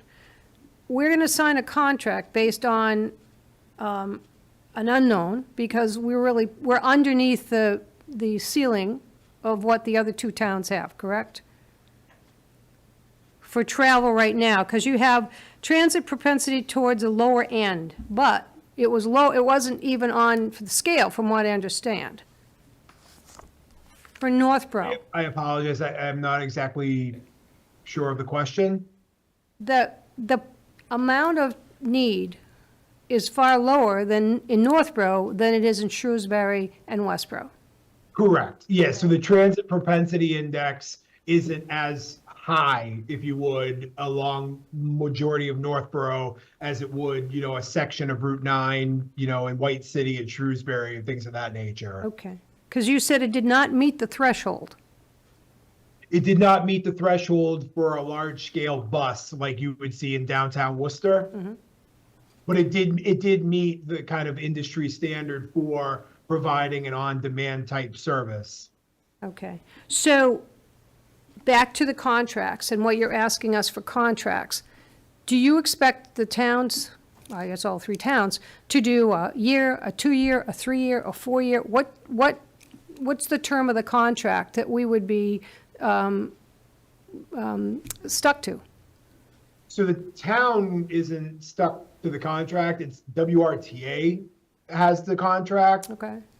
So I can't speak to if we did this after, if Northborough after a year, wants to reassess their participation. That's a conversation for, down the road. But WRTA, because we are the ones, we are the recipient of federal funds. We lead the procurement, we lead the contract. So say we go out on the street with a 3-year contract, just hypothetical. We have not determined that yet. I can say that typically in our industry, 3 years is kind of a standard. If we were to go less than, we could be potentially scaring off vendors because it's a large investment on their end to get up to scale. So they may not be interested in bidding on a 1 or 2 year contract. I can't say that definitively, but just in my experience with procurement, that's generally how it would be. So I don't have a definitive answer right now. We are envisioning likely a 3-year contract. There's potential for option years, but that's, besides the point. But that would be a contract between WRTA and whichever service provider, is evaluated. And again, Josh had highlighted before, we're comfortable with what is available in the grant to cover state fiscal year 2026 and part of state fiscal year 2027 based on today's contract cost. I don't see the contract from proposed vendors wildly swinging, but we're confident we have those funds now. But in terms of beyond that 27, that's certainly something if the community wants to talk to WRTA about at that time, on the fence, so on and so forth, it's certainly a conversation we'll have. All right, so we're not under contractual obligation, right? The town is not. All right, and then, WRTA is. okay, so then, WRTA would be. okay, because we're not under contract, we would then say you put aside this area of Northborough, and then it wasn't utilized as much as you had hoped.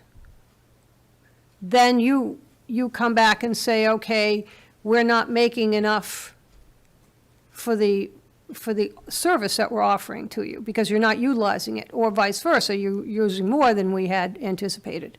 So either one of those things can happen, or it can stay pretty much the same. We don't know. I mean, we haven't had a big call for this sort of transportation, just because of the way that the town's laid out, and most people drive, quite frankly. So. True, yep. But this did come up through the study process and through our public outreach process about, there were at, the Northborough Community Workshop, there were some of the workshops we had with the COAs, the town planning staff, boards of health, so on and so forth, that it was well, hey, Shrewsbury's got this and Westborough's got this too. We're in the middle. How can we, how do we participate as well? I would certainly say that, adding in the section of Northborough, it's not like in 3 or 6 months, we'll say, oh, no one's using this, pull the plug. There would definitely be multiple. And this, when this service started in 2020, it was Westborough only and that small Northborough Crossing Walmart section. So Amazon came later. Shrewsbury came later, about less than a year into the launch. So it definitely, if we do see underutilization or things of that nature, we'll work with whatever service vendor to help market, do some promotion, certainly get word out there beyond just, hey, the service is out there, try to catch it when you can. Okay, and then going back into the MBTA assessment that we pay, in having the service later on, 1 or 2, 3 years down the road, would that, I don't know that you can answer this question, or even Jason, but would that increase our assessment from the state? For the MBTA assessment line item? That I am not aware of. Yeah, I believe the MBTA assessment is based off of MBTA service levels. So it's dependent upon what MBTA is providing on that Worcester line, and that's how that number is being developed based on the other variables Nick laid out before about employment and population and all of that. Okay. So it's kind of an MBTA number, not a WRTA number. Right. But like I said, we will be diving deeper into that for future funding. Okay. So we don't have to make a decision on this tonight, right? I don't think there's any decision we really have to make at all. All right, so it's more information. Correct. Yeah. All right, thank you very much. Okay. Laura? Has there been any feedback from the community? Because I think that this could potentially help. I'm thinking with the kids leaving high school and wanting to go to these different locations. Has there been any public outreach yet? Or is that coming, or did that already happen? So the initial public outreach that was done was part of our planning study. Yeah. Really, that was more of, what would you like to see? What, if it were available, what could it be? So we haven't gotten to the point of promoting any kind of service because it does not exist today. Yeah. But what our vision is to procure the service, have it ready for July 1st with the Northborough Zone Incorporated. But prior to, we'll work with whomever the vendor is going to be to say we need to heavily promote in Northborough. We learned a lot when this was promoted in Shrewsbury and Westborough. So we have some lessons learned from that we could certainly apply to Northborough. We would come back to you all if we could. Certainly use your contacts within town to help spread the word as best we could. I'm looking forward to the data and just seeing what the usage looks like. Okay, Mike? Do you know roughly what Shrewsbury and Westboro pay for the current service that they have? Like what I the town do pays? not have that off the top of my head. It's certainly something we can look into, though. Okay, yeah, just curious what they're currently paying, just to kind of give an idea of maybe what, and neither one of those, but Grafton did use its MBTA assessment towards this type of regional transit. The vehicles themselves, are they, is there a requirement or a thought in the contracts to make them all-wheel drive or, able to go in some level of inclement weather? And at what point does the service stop due to weather? So the vehicle front, we are going to be requesting that all vehicles are wheelchair accessible.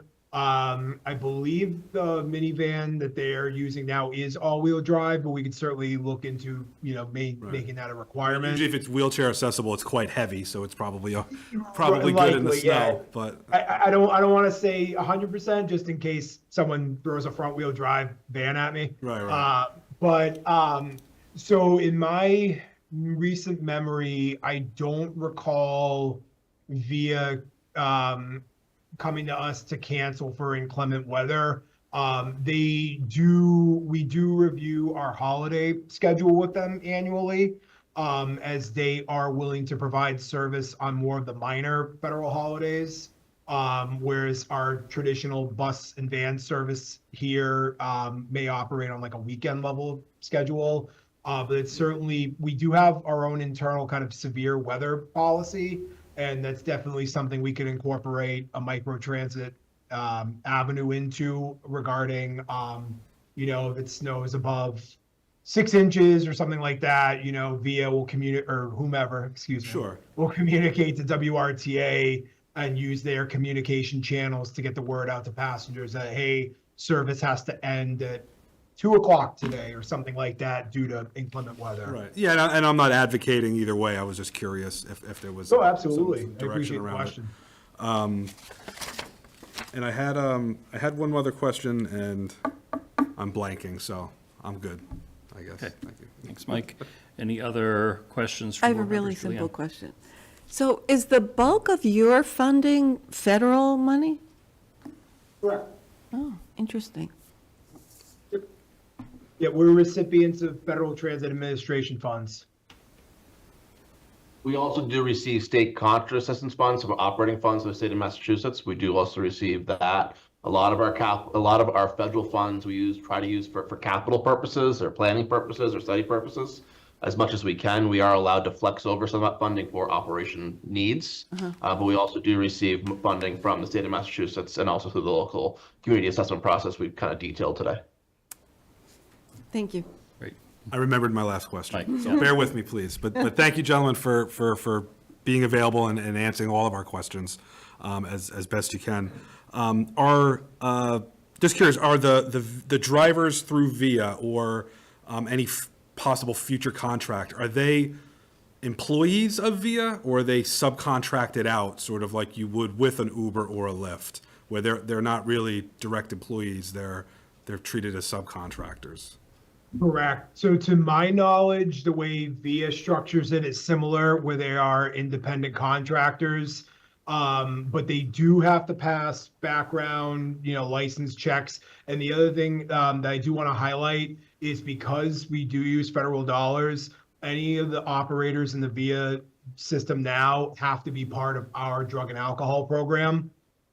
So they are randomly selected for testing and things of that nature through our system, similar to the Council on Aging van drivers. There's no difference in how that process works. Okay, and the vehicles are tracked? Not by us, but they are tracked by, currently the VIA system, they have a whole, I'm trying to think of, lack of a better term, kind of a portal, if you would. So they were leasing their vehicles through Hertz, kind of like a corporate account. They recently switched, and I apologize, I don't remember who they switched to. But yes, there is kind of like an online portal that WRTA can get into to see, hey, it's, well, bad example now at 8:30, but tomorrow morning at 9 o'clock, I could go on and see, all right, well, there's 3 vehicles on the road, and here's what the vehicles have been doing today, or look at yesterday or the day prior. Okay, and one last question. Are the vehicles branded in some way? Like sometimes you'll see a little Uber or Lyft thing in the window. Is there something similar like that? Yes, yep. So right now, the vehicles that are used for VIA are housed at the Westboro DPW. So if you were to see one parked there, that's where they are. So VIA does also have a contract, or had a contract, with Newton, and they have a system in Salem.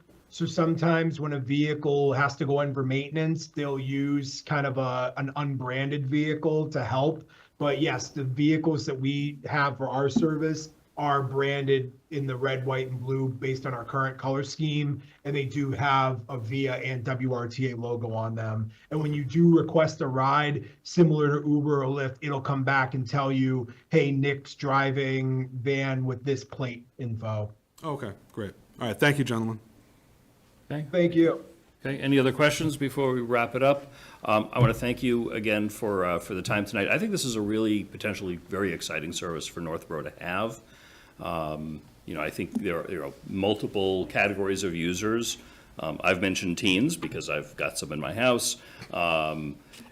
Just about anybody, if your car is out of service or anything else, for people that, for financial or any other reason, doesn't have a car, but wants to be able to get around town, get to the grocery stores, get to different shopping areas, whether it be, Northborough Crossing or Walmart or even into downtown Westboro.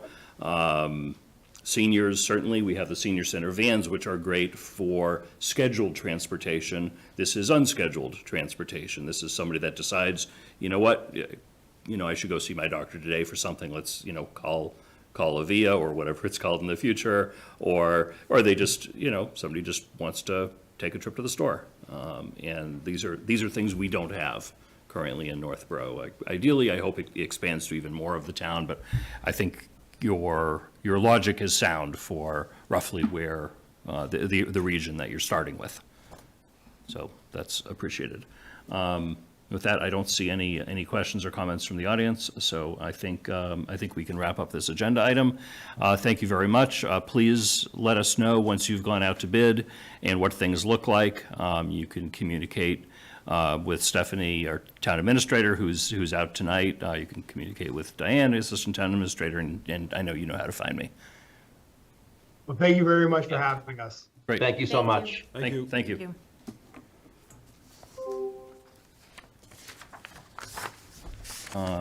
Next up, FY 2026 proposed budget update. Finance Director Jason Little. Jason, come on up.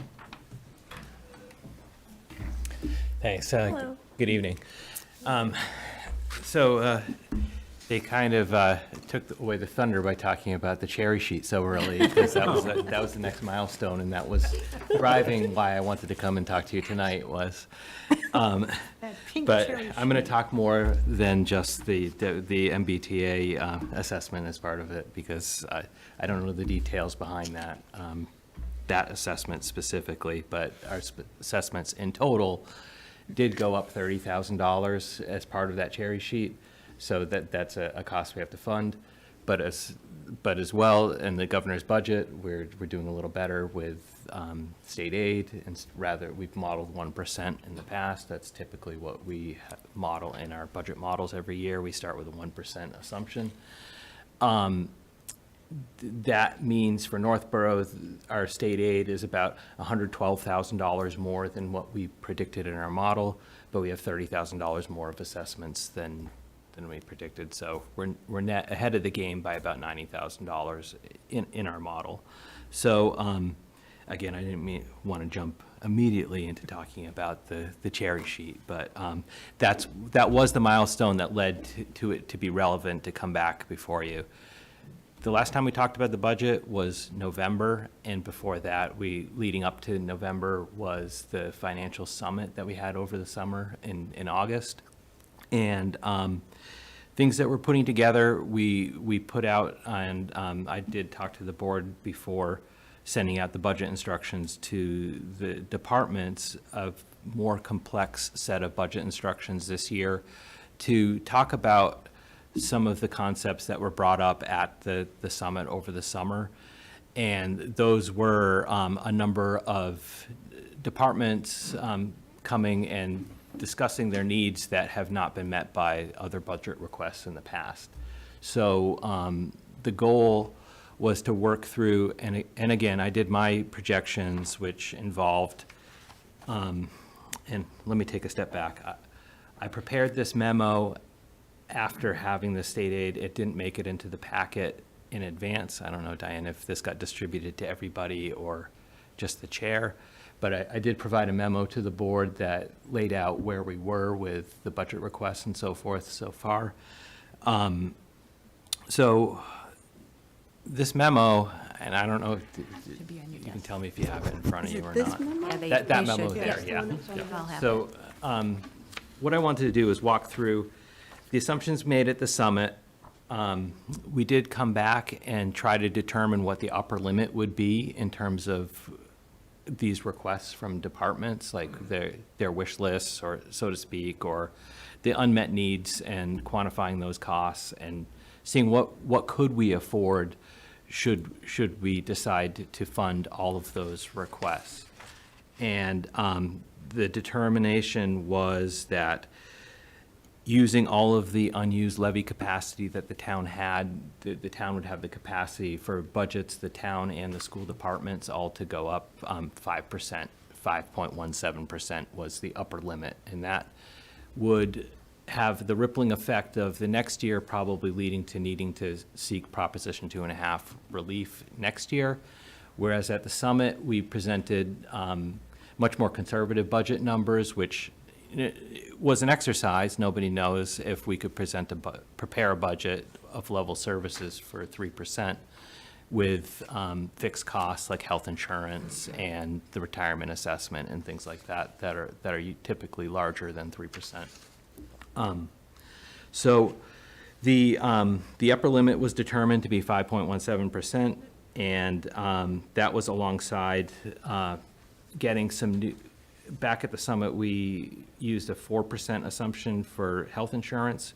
We've been very successful with our renewals for health insurance every year, and partnering with the employee groups to shift costs and so forth. So we've stayed within somewhere around a 3% increase in our health insurance budgets over a period of time. The claims data we're getting back from our consultants is the health insurance plan is paying out more than 100% of our premiums, which, what does that drive? It drives a big increase in your health insurance. So we've modeled an 8% increase within that upper limit number. So that upper limit number is constrained by the 8% that we budgetarily projected for the health insurance budget. We're still using that number and hopeful that we can make that work out, because I don't know if everybody recalls this, but as part of our free cash certification, there's a big appropriation turn back from health insurance. So we may be able to trim back some of the capacity we had within health insurance to to fit in a 10% premium increase with only an 8% increase in the budget, or something to that effect. That's one of the things we're currently working on. So, again, my point that I wanted to tell you tonight was that we're working on the budget. We've met with most departments internally with the new town administrator, with staff, and met with most department heads to this point. We're continuing to refine the numbers and put out something more tangible going forward. The point I wanted to make mostly was that we put a lot of thought and effort into those numbers presented at the summit, and things are going to change. There's going to be marginal changes here and there, but it's likely that there's going to be, obviously, we know we're going forward with a very large fire station project, and we're working on the bond issue currently. We're going to go out, and those bonds will be, the bidding for the project's going to be in March. We're going to sell the bonds in April, and it's actually on the calendar. The night that the bonds will need to be signed will be the meeting right before town meeting. So we'll know how good our debt service budget was, or the 4.25% estimate that we used for the fire station bonds are as of that point. So basically, the message that was given at the summit is pretty much where the budget's going to be coming in the end. Other than that, I wanted to update folks with some of the measures that we used previously, which was a discussion about affordability. We looked at some metrics last year, and those tables are provided here. Us compared to our closest neighbors, those being Hudson, Shrewsbury, Grafton, Boylston, Berlin, Westboro, and Southboro. And updating this with our FY25 tax bills and tax rates, and we're kind of in the midst of the pack where we've been historically. So the two things that we typically look at as far as measures for affordability, the first would be the statewide ranking. So of the 351 cities and towns in the state, in FY25, Northborough's rank is 70th, so it's the 70th highest tax bill. So the higher number that you have, the lower tax bill that you have relative to everybody else. Northborough has been typically around the 60s and in the 50s in the past. Over time, relative to the rest of the cities and towns in the state, the town's rank has dropped relative to everybody else, meaning that 70 is relatively low compared to what it has been in the past. And we're exactly positioned the same relative to our neighbors on this list of towns. The next measure was a measure of tax effort. Basically, this measure is taking per capita income tax data that the Department of Revenue has, and comparing that to the relative tax bills of each average tax bill for each town. And in terms of this ranking, on the second page, there's a bar graph that shows the percentages. Northborough's relative rate has dropped from 14.26% to 12.39%, meaning that the average tax bill is 12.39% of a per capita annual income per the state's data. And it's interesting to look at because the ranking of tax bills is not all the same as tax effort per this measure. So according to this measure, Hudson has the highest level of tax effort, but they have the lowest tax bill, which is an interesting observation in my mind. Other than that, I just wanted to share these updated numbers, and it's, like I said, it's good news that the state aid is 2.83% rather than 1%.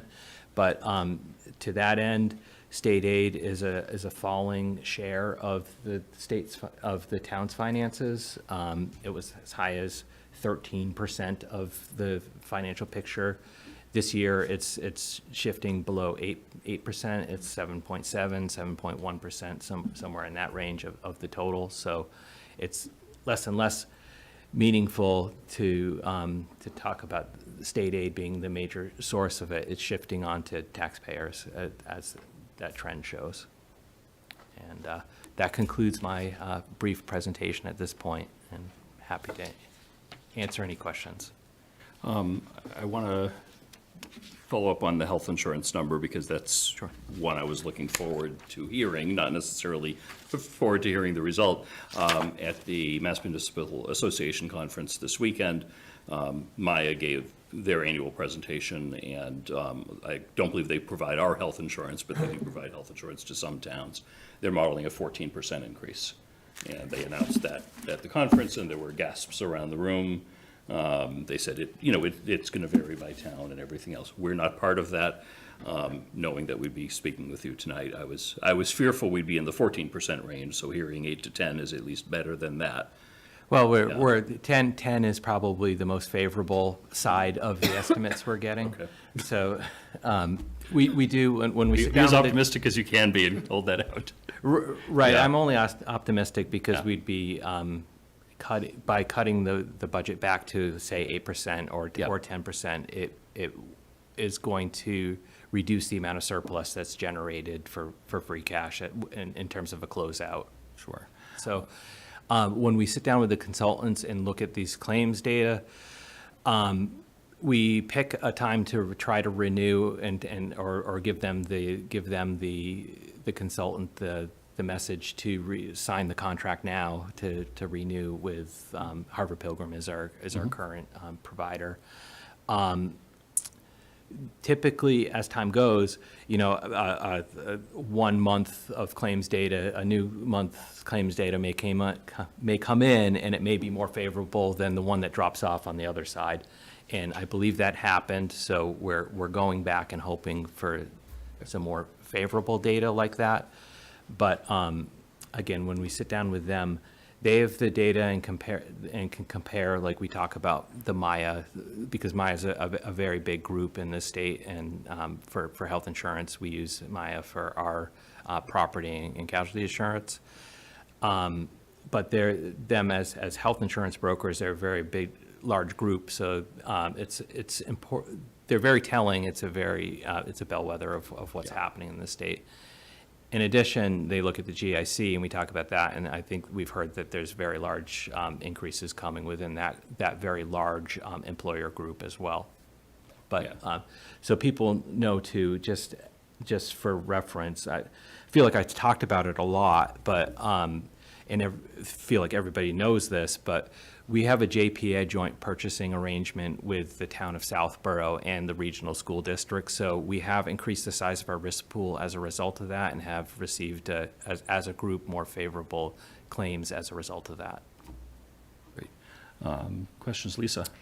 Okay, so when you're saying the 5% for the budgets, is it for every department, or where's the 5% coming in? It's simply in total. In total, of all the town budget requests would have to be within 5% to meet that. I mean, a small department might be able to go up 8%, while a large department goes up 4%, but it was really just to determine a set of limits Medium. around. And that's the request. maximum if we wanted to use all of our levy limit. That's Correct. You're not saying that's the proposal, that's just, that's the. upper Correct. That was threshold. just to determine an upper limit. Okay, so a couple of things that come to mind now, because we know that we're going to have, we got an increase already, which is, for me personally, very hard to be able to manage. Next time around, we're going to have the fire station increase, and we're going to also have this increase coming on. So there's going to be two sets of numbers, so to speak, for the new tax bill, because it's not just what our operating expenses are, it's what our capital purchase was, or whatever you want to call it. In knowing that the next year, we're looking at Prop 2.5 override, what can we do this year to hold that back, if possible, to lower some of the expenses we could put off? Like, I think we talked about going from, I don't know if it was 5-year or 6-year automobile replacement to 10. There was some talk about that. Well, it wasn't really to change the replacement schedule. It was to look at a longer term for the capital plan, rather than it being 5 years of a capital plan. We would look at the capital plan over a 10-year span rather Okay. than 5. So, But it wasn't moving out the replacement dates or anything. It was just to try to plan out some of the larger capital items that are coming down the road on that longer horizon, rather than just 5 years. okay. Because, But we could do that. We could do that to try to, kind of shift some of that expense that's coming up, couldn't we? Well, there's an analysis that needs to be done if the decision is made to postpone replacing a vehicle that's end of its life. There could be operating budget impacts from that related to repairing a vehicle that should be replaced, and to that end. Well, and the reason I asked that, If I could, I don't mean to interrupt, but I want to make sure, since Stephanie couldn't be here tonight, some budget discussions, I think we're going to have budget discussions probably every meeting through April. I don't want to put Jason on the spot. He's not involved in those decisions. He can give the numbers. I think some of those questions would be best taking place when Steph is here. well, now you've interrupted my train of thought. I apologize. So there are some questions that I would still like to do, and I'm Yeah. going to have to think for a minute. But, well, could I just finish one thought about that?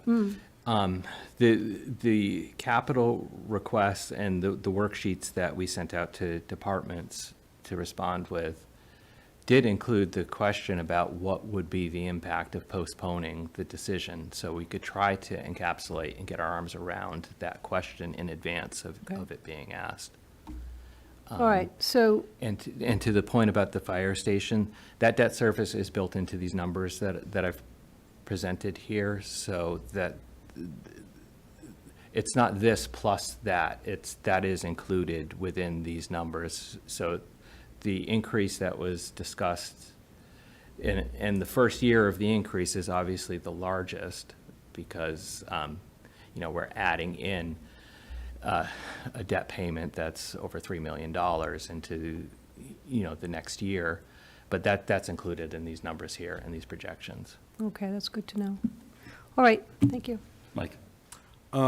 Yeah, Jason, so looking at the chart on the first page of the memo, Yep. where it says upper limit FY '26 under expenses and transfers out, and it says percent change for town department and fixed costs, 8.78%.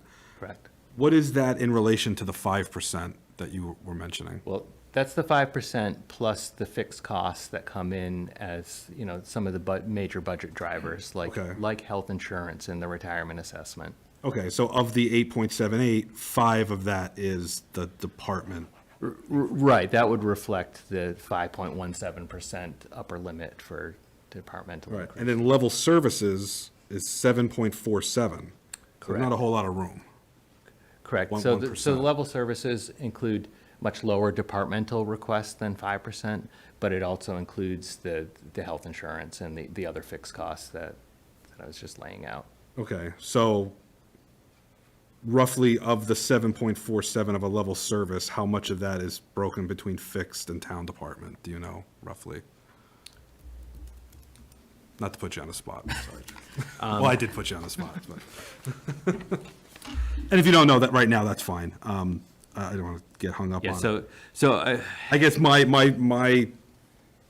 of that 30 million number, approximately half of it is the departmental requests, or a bit more than half of it is the departmental requests. Okay.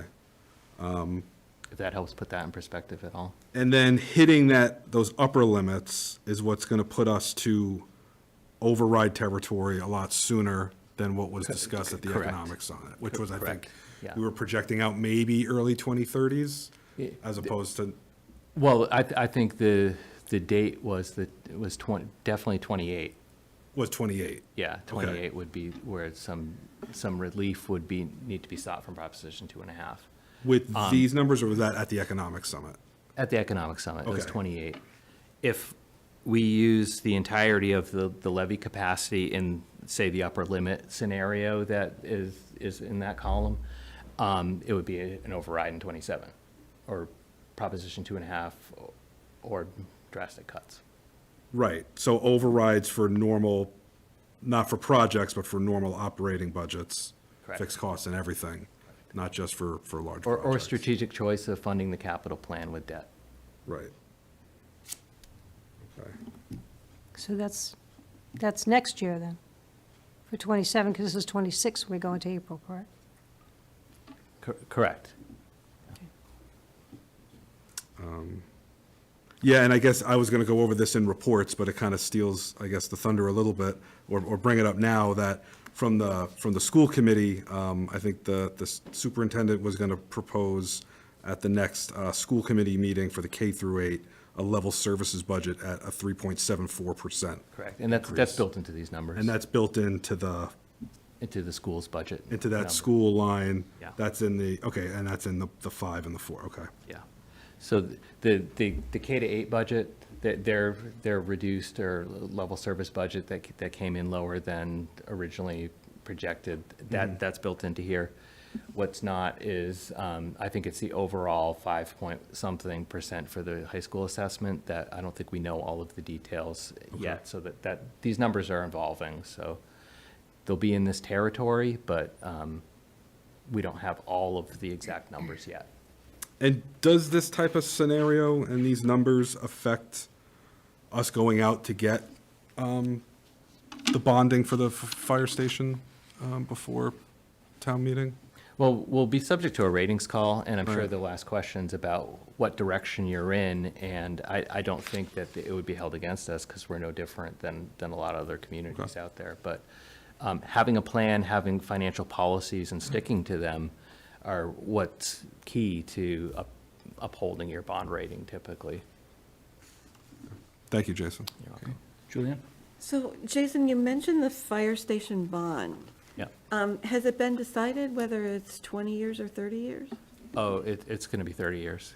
Oh, okay. Yeah, I think overwhelmingly, we've looked at both sets of numbers, but it's a significant project, and it's got a long lifespan, and 30 years would be, how we would finance that. Because we did talk about 20 years at some point, I think. I think the hope was that rates would drop, and I don't think Yeah, they have not I think materialized that I don't way. think it would be realistic to issue a 20-year bond for it. Okay, thank you. Okay. Laura, did you have anything? Questions? Okay. Thank you. Where does the school transportation get modeled in this? Is that split between the K-8 and the Algonquin, or the regional, or is that somewhere else? Right, it's in both budgets. Okay. So that's one thing that is why the assessments are harder to know that number ahead of time, because they're affected by the transportation reimbursements that come through the state budget. So I think that they're working on updating their budget models based on numbers that got released on Thursday. Yeah. Yeah, and from what I understand, everyone's expecting school transportation to be a big uptick. I believe they went out to bid and then rejected all bids because they were so high, and then they were And thinking by all, about. I think there were 2. Yeah, well, they'll never get more than 2. But they were significantly higher, so I think they're giving the whole process some thought to see if they can come up with a less expensive way of doing transportation, and then go out to bid on that. And I know that's something a lot of towns are dealing with right now. I'm not going to put you on the spot for specifics, but are there departments that are requesting new positions? Well, yeah, there were departments requesting new positions as part of the more wish list budget, Okay. but obviously, no new positions would be included in a level service Service budget. budget, right. Currently. Yeah, I think we all recognize, last year was a bit of a correction year of backfilling some positions that were of high need, that hadn't been addressed. This year, we know that the big driver of tax increases is going to be the fire station project. And, I think we should all, give some serious thought to keeping the operating budget increases as small as possible. So we don't have a double whammy of both the capital increase, the debt increase on the fire station, and at the same time that we're adding another, 5 or 6 or 7 new positions. I, appreciate looking at that. I think it would be a good idea, if there are any positions or new initiatives that, I'll ask Diane to maybe, make mention to Stephanie to think about putting that on our next agenda, so we could start to walk through any budgetary changes that might be in the works, so we can start to give some thought to that sooner rather than later. If it's all level service, we can see if that's appropriate also, but, hopefully we can keep that within a 3% range and not a 5% range, and see where we are. I appreciate that these are all moving targets. I know that you just got all the state aid numbers within the last couple of days, and more will be coming as the budget navigates its way through the legislature. But I appreciate the early peek on this. Thank you. Any other questions? Okay. Thanks, Jason. Great. Thanks, Jason. Jason? Thank you. Okay. Next up, we have adoption of a 2.5-ton heavy commercial vehicle exclusion on Summer Street from South Street to Main Street. The agenda does say DPW Director Scott Charpentier. Scott's under the weather, as I was informed a little bit before the meeting, so he cannot join us. But I know that, we're certainly aware of this because it was just a couple meetings ago that we requested this, and the DOT turned this around pretty quickly. I think there's a memo. Is there a memo in our packet? Yes, there is. Yeah. So I think we all have this. It's a pretty simple form. Because we discussed this so recently, Scott was hoping that we didn't have any new questions. We can postpone this if people feel the need to postpone to get them in here for some Q&A. Phil? That feels better. Yeah. Absolutely. Okay. Are we ready to move ahead on this, or? Okay. So how soon will this take effect is my only question, and that might have been written in this, I'm sorry, I didn't see the date. Yeah, I don't see that. This and is that gonna was go one of- back to the I can state. follow up with that, though. Yeah. I mean, the sooner the better. Yeah. And then, sorry, Go ahead, okay. is there gonna be a notification to the residents that have requested this? Do we have any, or they'll just see it when the sign shows up? Because I know there was a lot of interest. Out as well. Yeah, I Not will- trying to I add extra will work, but. Take a look and see if I can find, any emails that we got in, we'd be able to identify, and we certainly had some phone calls or, in-person comments that night when this was out there. I think it would be pretty easy to sure. notify them. The paper will probably pick up on our Yes. discussion. Okay. I think so. I did want to say that when reading the letter, it seemed to be very simple. It wasn't a lot of caveats or problems that they anticipated. It just says, both of our District 3 traffic engineering section and our Boston office regulations section are in agreement with the town that an HCVE is warranted on Summer Street, period. Yep. Very simple. Very simple. Yeah, it was nice. No changes. Yeah, They no, just, oh my God, what do you they think? saw the data. The data backed it up. Right, in So, advance, yeah. so. So that was that. And, all right. With that, I will entertain a motion. I just happen to have a motion for this. I move the board vote to adopt a 2.5-ton heavy commercial vehicle exclusion on Summer Street from South Street to Main, and to amend the town code, section 9-108, adopted March 3rd, 1970, and subsequent amendments thereto, as referenced in the packet. Second. Motion made by Lisa, seconded by Julianne. Any other discussion? Do we sign this tonight? Yes. Okay. All those in favor? Hi. Aye. I see that as unanimous in favor. Truck exclusion is approved. Thank you very much to the residents who campaigned for this. It's a good change. Next up, we have request for approval of ambulance fee adjustments. Hey, look at that, Fire Chief. Dave Parenti, come on up. Just happy to be hanging out. Thank you for being patient with us tonight. Oh, no. I was watching the game. No, I wasn't watching it. As tempting as it was to watch the Celtics, I wasn't watching it. So thank you very much, Mr. Chair, members of the board. So last year, I came in front of you to discuss the increase in Medicare. Last year, it was a 4.76%. When I first came here, I sat down in front of the board. We had some discussions, and we made a fiscal decision at that time to set a policy. So our fees would always be Medicare plus 200%. So every time Medicare goes up, I come in front of you and say, okay, Medicare went up. It's time to increase our fees to match, to keep with the 200%, Medicare plus 2%. This year, they're going up 2.4%, a much more conservative amount. That was the number that I put in the package I sent to you, and I showed you the current and the proposed fees. Just to give you a little idea of how these numbers work, because I really think it's important for you guys to understand, you know, how we bill, what we're getting, what we're writing off. I think that's really important for you guys. So part of our policy when we made that Medicare plus 200% was that we wouldn't balance bill Northborough residents. So if Northborough residents' insurance covers 80% of their bill and they're getting balanced billed 20%, that gets written off. We did set some parameters, so if someone has no insurance or they're paying incredibly low rates because they want a really high deductible, they do get balance billed because everyone else is bearing the pressure of that. So as an example, I ran the numbers this morning. We have waived $83,000 of balance billing or waivers this year or in 24 for Northborough residents. We've waived $56,000 for other residents. Now, some of those are based on they've passed, so they no longer have insurance, so we're not going to get any money from them. They're out of state. There's different reasons for those waivers. So it's important. So that's $140,000 that we've waived for that. On top of that, at the same time we made this decision, we decided to start sending stuff to collections. And again, what goes to collections are those that we out-of-town people, or those Northborough people who have no insurance and just choose to ignore the bills they get. That was $194,000 we've canceled out of there.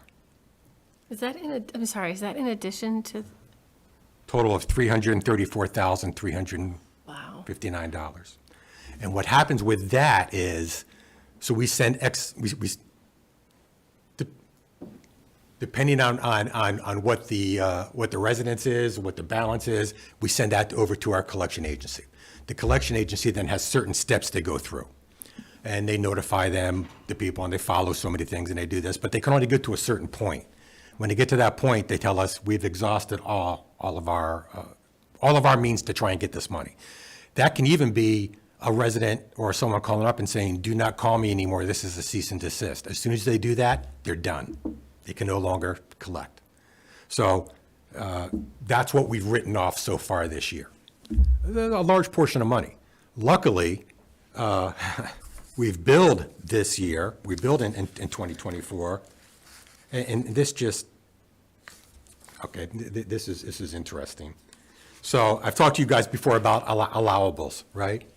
So 2024, from 1/1/24 to 11/30/24, so trips that occurred in that time period, $2,075,830. That was what we billed. What was allowable was $905,000. To give you an example, Medicare, we billed $1,240,340. They allowed $373,000. So that's the purpose of coming in and saying, this is why we do Medicare plus 200%. The burden goes to the insurance company. If you're a resident of town and you can't pay, you don't get balance bill. If you're not a resident of town, and that's why I send you guys, every month when I send you the report, I send you that list to show you how many of those transports are out-of-town transports. And those ALS transports are a lot higher than the BLS transports, which is why I show you that breakdown as well. So there's a lot of money going around here. Interestingly, we made that change last year. In 2023, in that same period, we billed 1,600,000. So just by that 4% change and our increase in call volume, we increased by $600,000 in our billing. It's crazy. So I wanted you to have that background because I feel it's important for you to have those numbers. Any other questions? I'm happy to answer. Any questions? How much does your collections cost you? Like percentage of what you're unable to collect, or what's the balance? So the way it works is well, there's two different things, right? If it goes to our regular billing company, Comstar, there's a 3% charge, right? So whatever they collect, they get X percent. I think it's either 3 or 4%. I'd have to look it up because it changed not too long ago. So whatever they collect. If they don't collect, they don't get the money, right? So if they don't collect, they don't make anything. And if it comes to us, we then send it to our collections agency. They get a higher percentage. And I'm not going to specify that. I don't know what that is off the top of my head. I don't want to spit that out, but they get a higher percent of that. So that billing company gets around 3 or 4% of whatever they collect. Okay, but then the collection agency, whether or not they collect, they get a certain Nope, they only amount get of what they collect. Is that right? So as an example, and I made sure I brought it with me, and let me find it. Okay, is that them? It's not them. I have too many papers here. Hey there. So they collected year-to-date $9,004. The collection agency. That's what they were able to collect. Out of the $96,790 we gave them to collect, they collected $9,004. Now, Should we look for another collection? no, this is actually one many departments use. Really? Yeah, I can tell you, when I was up in New Hampshire, departments even went to the point they started taking people to small claims court. One of the things we're starting to have issues with, we're having greater issues with insurance companies. So insurance companies have always played this game, sign a contract with us and we'll give you 100%. Well, yes, but the contracts are for this much money as opposed to what we're actually billing, right? So we have insurance companies now are paying what they feel is ordinary and customary and telling their client, you go tell the town that we're not paying anymore. So then we tell the client, and Comstar works with us, they tell us, no. Tell the client to go back and tell their insurance company, yes, you will pay. And you know what happens? They pay. So there's those extra steps we have to go through, and it's crazy. It really is. But then say, no, they will pay. You just have to call them. But some people don't want to pick up the phone and call you're paying their insurance company, give them a call. They give them a call, and inevitably, some of them pay. Some of them don't. They have their ordinary and customary, and that's what they pay, and that's what it is. And we have to write off the balance bill if it's a Northborough resident. But it's an interesting, it really is, for sure. I do think that these rate increases are reasonable, and I was looking at what other Massachusetts towns are doing, and I think we're still on the lower end of the We are. average. In fact, just to give you some numbers, and I always like to bring this with me. So our company, Comstar, says you could bill up to $2,412 for an ALS 1, and we are recommending significantly less than Yeah, like $1,700. $1,500 or $1,600. Right, because we want to stay within the realm of realistic as opposed to private. These are privates. Yeah. Privates can charge whatever they darn well want, and they do. We don't. We don't make enough money to even offset where but this money is used for a lot of different things. It goes into our revolving account, and it covers a lot of things. Helps save a lot of money off of the insurance, off the taxes, because we direct charge almost $400,000 right to it, first of the year. Any other questions? Nope. Yeah, Chief, is there any, your experience in dealing with this, is there something legislatively, we're going to have discussions question. about with our legislatures about priorities. Is there something that on the state level that could be done? Obviously what can be done and what should be done is different, or what will be done and what should be done, but what, Answer, Michael, is yes, there is. And Fire Chiefs Association of Mass, FCAM, has been pushing for years to say, okay, here's the deal. You can tell us we can't increase fees by more than 2% a year. We're okay with that. But you tell the insurance companies they have to pay what we bill them. And that has been going back and forth from house to house and eventually running out of time. And but since I've been here, I hit my 9-year mark was 2 days ago. Since I've been here, that's been on almost every FCAM legislative update that we get. That's, we're trying this again, and it always ends up being kind of lost in the dust of everything else. So they, at one point in time, wanted to hold us to the same accountability that they hold hospitals. So if a hospital, if they have a Medicare patient and they discharge that patient, and that patient comes back in with a certain amount of time for that same thing, hospitals can't bill them. Because the idea is they discharged them too soon, or they didn't, right? They wanted to hold us, the state wanted to hold ambulance services to that same standard. We're like, hang on, we're just treating and transporting. We can't make them better. We try to keep them alive till we get them there, right? So we fought that, and we won that one. When I say we, I meant the Chiefs Association. So it is there. We've always tried to do it. At one point in time, we actually put that on our priorities because we really had a big push. But it's kind of fallen behind now. There's other things that have taken priorities, but it's always there. Thank you. Unless there are any other questions, I will enter. I just have one. How many, do we have 2 or 3 ambulances that we use to service now? So right this minute, we have 2 in service. Okay. Our standard is to have 3 ambulances. 2 are in service, the third is a mechanical backup, because that way we can always keep 2 in service when one goes up, when one goes out. But we had 2 of them, older ones, just died. They weren't worth putting the money into. We bought a used one from Westboro. We've had to put a couple dollars into it, but nothing terrible. Our new one should be in by the end of this month, or that's what they tell me. Today's the 26th, right? 26th. So it should be in by the end of the month, first week of February. Okay, so, but it's basically the 2 that we utilize to collect, They're up running, yeah. people and take them where they need to go. And mutual aid. And mutual aid, Yeah. yeah. And then the third one isn't really used. Well, the third one is a mechanical backup, but it's staffed fully at the ALS level, meaning if we had to put people in it and transport, we could.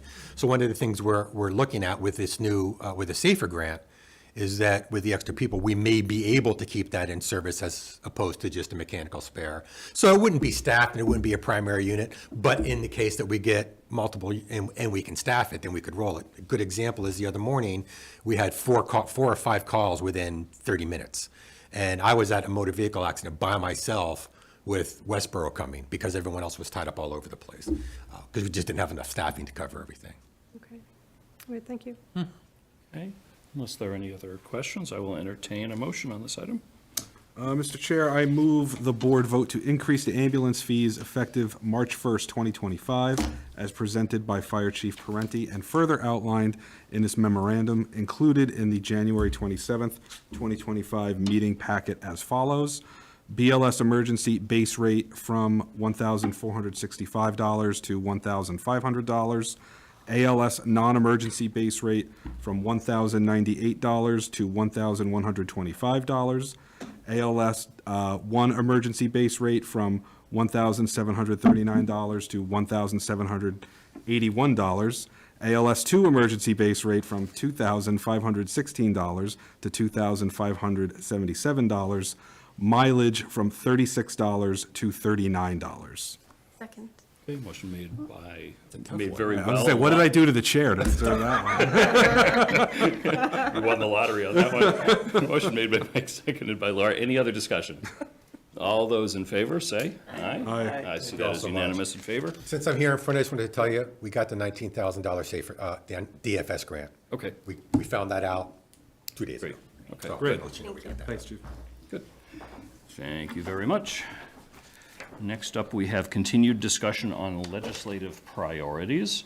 So there's a memo in here from Steph on a legislative update, which lists out a lot of details from the governor's budget. Is there anything that you wanted to review, or is this more primarily for informational? Just information. Okay, yeah. So, yeah, I think it was last Wednesday, the governor released the draft, I think it was Thursday, the draft budget, or and then called House 1, even though it comes from the governor, weird naming. And then on Friday, she spoke with the lieutenant governor at the MMA conference. I was there. Diane was there. Mike came just a little bit later in the day.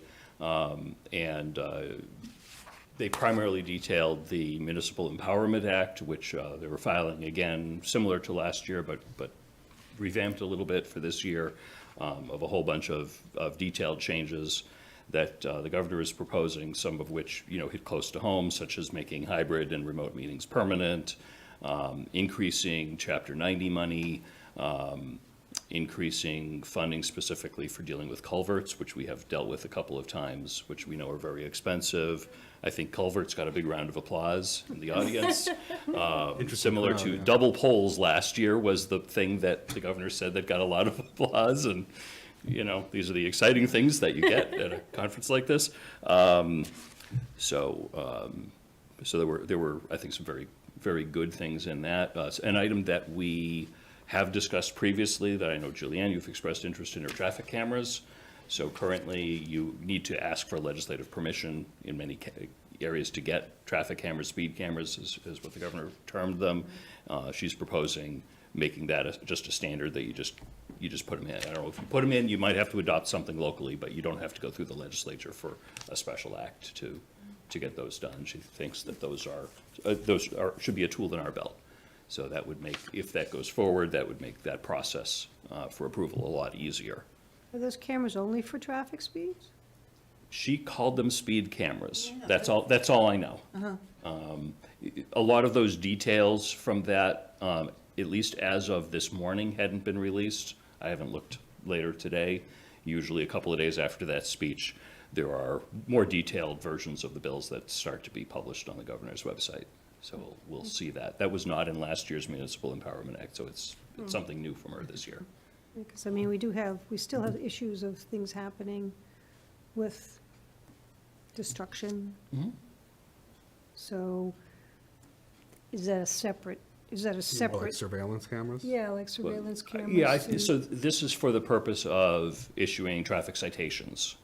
Enforcement. Yeah. Enforcement only. Yeah, so the way I implied it, because it was stated as speed cameras, that it would be for speeding through an intersection, for example, as opposed to going through a red light. Oh. Because usually, a lot of it they used for. Yeah. Red lights. Again, I'm totally basing that off the phrasing that was used carefully in the presentation. So that's all I know on that. And she spoke about some details about that, about it would be, for fines, but not necessarily points, because it's a different way of assessing the fines. There's, pros and cons, but it'll be what it'll be. But as I said, if it goes through, it will give us another tool we could consider using. And one more question about that. Are they meant to be put in a stationary position, and only that, like at certain lights or at certain places only there, or can it be used in different locations? I don't know the answer to that. Yeah, we'll have to look at the bill. An enforcement drone is what you're thinking? Ooh, an enforcement it. drone. We use that $10,000 drone we just used for the police department. Just Right. fly it around Zip town. Have them around. just drop the tickets in somebody's house. Have I gotten stopped on my way here? All right. So Diane put together a bulleted list on legislative priorities. We had talked about, we've used the same format of the letter year after year after year. It's quite lengthy. Yes. Maybe rethink about, focus on the bullets and let Diane write, a sentence for each one. Because our legislators are smart enough to know what we mean by those things. So Diane put together this memo that's in our packet on all of the items that we've discussed thus far. And this is an opportune time to, add something or delete something. So these are in addition to what Steph had given us. What Steph gave us was not legislative priorities. That's a summary from the governor's office on the House 1 budget. Okay. So that was that memo that's in our packet dated the 23rd of January. So this is more, that was for awareness. This memo which is dated the 22nd, legislative priorities update. These are topics that we want to We want- discuss okay. with our legislatures, that we want to ask them to support. I liked Mike's idea about mentioning something about the Fire Chiefs Association request, that, that, you know, that when they they have a cap on how much they can increase ambulance charges, but the insurance companies don't. And that just doesn't really seem fair. So if we could address that somehow, I think, Okay? or lend support to the fires. Yeah, I was good, thank you, Julianne. Yeah, I was gonna mention if we could add in what the chief discussed as something worth to go over with our representatives and state senator. Good. Do we have to say how much much of an earmark we want? Do we say we want 1 million or?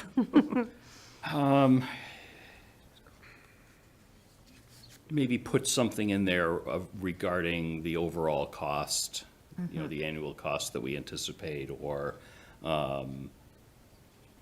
you know, we have high demand on installing a sidewalk on Maple Street, and we expect that to be in the, you know, $1.5 million range, or some, you know, slightly better than make up a number, because for some of these, we don't have raw dollars yet. I wouldn't, you know, expect that we'd get $1 million earmarks through this, but, you know, usually they're in the tens of thousands of dollars, but sometimes we do better than that. So Steph had asked a question about, sorry, I don't know if I'm jumping to the right thing, about the cybersecurity item that I had mentioned. I don't know how we can do this, but is there a specific area? I'm just looking for ways, if there's funding, to enhance our security, to protect us against ransomware attacks. Okay. I don't know if that's something that's currently available as a legislative priority. I'm sure it's got to be something that's on everyone's radar. Yeah, the state provides a significant amount of money Okay. as it is. Whether it's enough, I don't know. That might be something that Steph could talk to Dave Kane yeah. and say, hey, is there a bill floating out Okay. there? Is there a grant program? Is there? Is that, Yep. sorry, and is No, that the that's clarification perfect. she'd asked Yep, for? yep, I had asked for that, yep. Oh, That's thank you. perfect. Yep, easy. Thank you. What's the Create a Municipal and Public Safety Building Authority? So right now, there's a school building authority that exists to help towns build schools, both financially and as far as professional oversight. There's also one for libraries. They do not exist for anything else. So if we want to build, obviously, a fire station, there's no either financial aid from the state or professional guidance. So we are creating it unto ourselves, as a neighboring town would be creating it unto themselves, where going through a school building process, you're working with the school building authority, that you can very easily look at all, you know, prior documents. There are a lot of standards that they set, extensive documentation, extensive history, cost per square foot, things that work well, things that don't.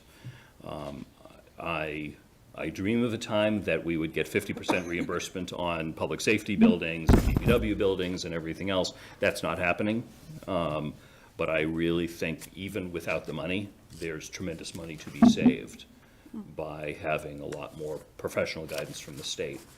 That, having gone through a few school building projects, that the MSBA, they provide a lot of expertise for free.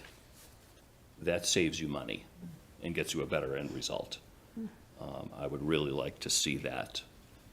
You know, we asked for that last year. I think it's probably been in there for a couple of Yeah, years. it has. It's, you know, there's a bill filed every year for it. It never goes anywhere. My perspective is, even without the money, it's a great idea. And other towns are probably asking for the same thing, right? Yeah, absolutely. Yeah. Yeah, it would be tremendously helpful. Obviously, it wouldn't help with our fire station project, but it would help with the next municipal project, whether it be town hall or a DPW garage update, or anything else, whatever comes next on the municipal side, it would be very helpful with.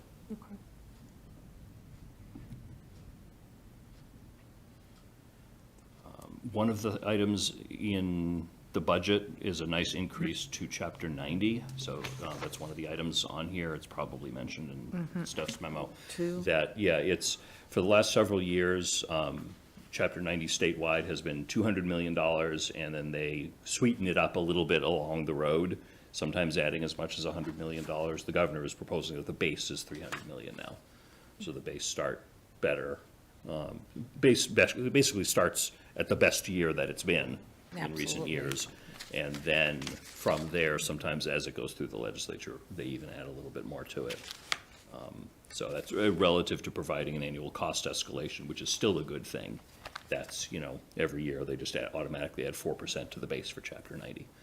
Obviously, we don't get all of the $300 million. We get a little piece of it. But anything that's increased statewide helps us. I remember we had a discussion about the fair share bill, the fair share tax. Yeah. And we were gonna, I think you made some statements about it, Mike, that we were going to ask that it be used for education and roads, and because was there talk at the meeting about a big chunk of that money going to MBTA?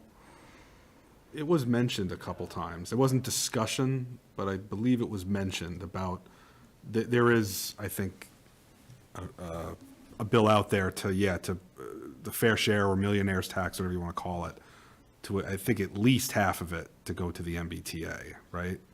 Sounds right. But that wasn't what the original request to create it was for, wasn't it, for education? For, Right, I think it was for like education, and and then I think it was like, oh, and other stuff. And it was like, oh, well, what could that be, one of those things? And now this is the other stuff, Yeah. for lack of a better So- explanation. So we would be asking for them to keep it for what it was raised for. Well, I mean, I mean, technically, it might have been education and transportation, which would then be. Well, yeah, and if it was those MBTA. two, wow, oh, right. Who was thinking that? Right, but and maybe it's, I could, use more information on it, but sort of pouring more money onto the MBTA, is that the best use of those resources? I don't know, anecdotally, I don't think so. I talked to a lot of other if people they who wanted to question fund that. more regional transportation, like something that we talked about earlier, without having be an assessment. Right, or if they want to put a coat of paint on the Westboro one, right? But, yes, because I rode that back and forth to get to the MMA conference. That Westboro station's in bad shape. Wow, it looks sad. Wow. Yeah, that's an aside, This is but yeah. important, people know. But I think it would everything. benefit Northborough if more of that money went towards education and maybe other transportation than just the MBTA. Yes. There's a lot of other communities across the Commonwealth that don't come near the MBTA. Yeah. Right, So- right, So and that's- maybe make sure that transportation initiatives from that money are used for things that would benefit Northborough directly. It's more equitable, Yeah. like you said, it's the eastern part of the state that's going to benefit from MBTA, and let's make the Fair Share Act fair. Right. One of the things regarding like our fixed costs, like I know with the pensions, originally it was like a 2030 full funding window that systems had to meet. I think that got, for some systems, pushed out to 2040. I don't know if that's applies to us or the Worcester Regional system that we report up to. But, that, I don't have that number off the top of my head or written down, but I would assume if there was a even wider window on funding that pension liability, that it would only help towns like ours with our fixed costs and being able to have a schedule and a plan to get there, maybe over a wider window.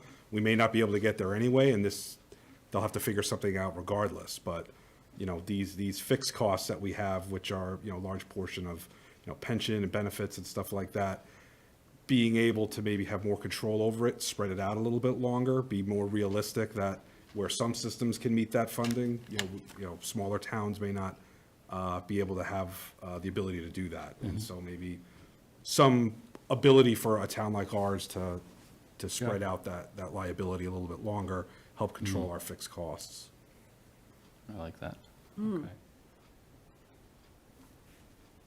Said by someone that actually knows what he's Yeah. talking about with that, so thank you. Just enough to say that, Yeah. but don't Yeah. push me any further. Okay. It might be helpful if the two of you could maybe work together as a way of Sure. turning that into a Yeah. bullet point. Yeah, absolutely. Got a couple of things. The hybrid and remote meeting capability expires at the end of March. The governor's budget, the budget starts July 1st if they even approve it in time. So there's a window there. I fully anticipate that the legislator will deal with it one way or the other. I want to make sure that they deal with it so that there isn't this last-minute rush like we have had Every the last time. couple of rollover times with this, where we are posting meetings in person because they have to be in person because the law is going to expire, and then they expire, and then we can change that, and it's really hard to manage that. So, Add it to the list? is yes, what you're saying? yeah, that should be added to the list. Just, deal with the hybrid and remote meeting capability under the open meeting law before expiration, whether it be permanent or whether it be another temporary extension until they figure out what they want. Everyone wants it to be permanent. That's going to happen. But do it. last they figured it out, last they were talking about it, they were fighting over the language between the House wanted to do it one way, Senate another way, so they just kicked the can down the road, and here's the can. I mentioned the speeding cameras. Something that was discussed statewide a number of years ago as health insurance was really going up the last time was the possibility of exempting it from Prop 2.5. It didn't really go anywhere. But I think it's, worth having that conversation. The thought is Prop 2.5 exists, to keep your levy limit increase. Basically your property tax is increasing at 2.5%, with a lot of fuzzy math involved. When there is something year after year after year increasing at, 8, 10, 12%, it's hard to do anything else. So, Yes, but if you exempt it, it doesn't give us an incentive to work to keep those costs down. Agree. I mean, well, it's still tax money, so you're still doing it competitively. I think I'd rather approach it from the other way of trying to keep Yeah. the costs down Yeah. and work with the insurance companies Yeah. to, Yeah, absolutely. Yeah, maybe I don't know what bills are out there, what discussions are there good for, question. I mean, there's talk of, having single payer in Massachusetts. Would that save us money, not save us money? I don't know. My fear with excluding it is that Yeah. we're going to negatively impact the Yeah. residents and the taxpayers. Yeah, yeah, there are discussions that we will have if we ever get to the point where we are bumping up against the levy limit and dealing with the ramifications of that. So I'm okay holding off on that. Yep. And I think it would be good to have a bullet on here to support the Governor's Municipal Empowerment Act, because it contains so many good things. Not absolutely everything in that list would benefit Northborough, but a lot of them would. It covers some of the other things that we're talking about in here, too.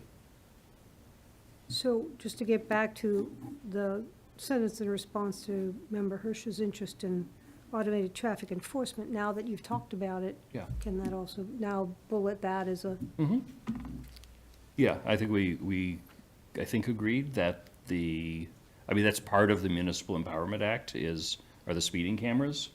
Or that might even be in the budget, one or the other. But I think having it as a bullet is a good thing. yeah, because at least it just pulls it out as Yeah. opposed to Yep. maybe.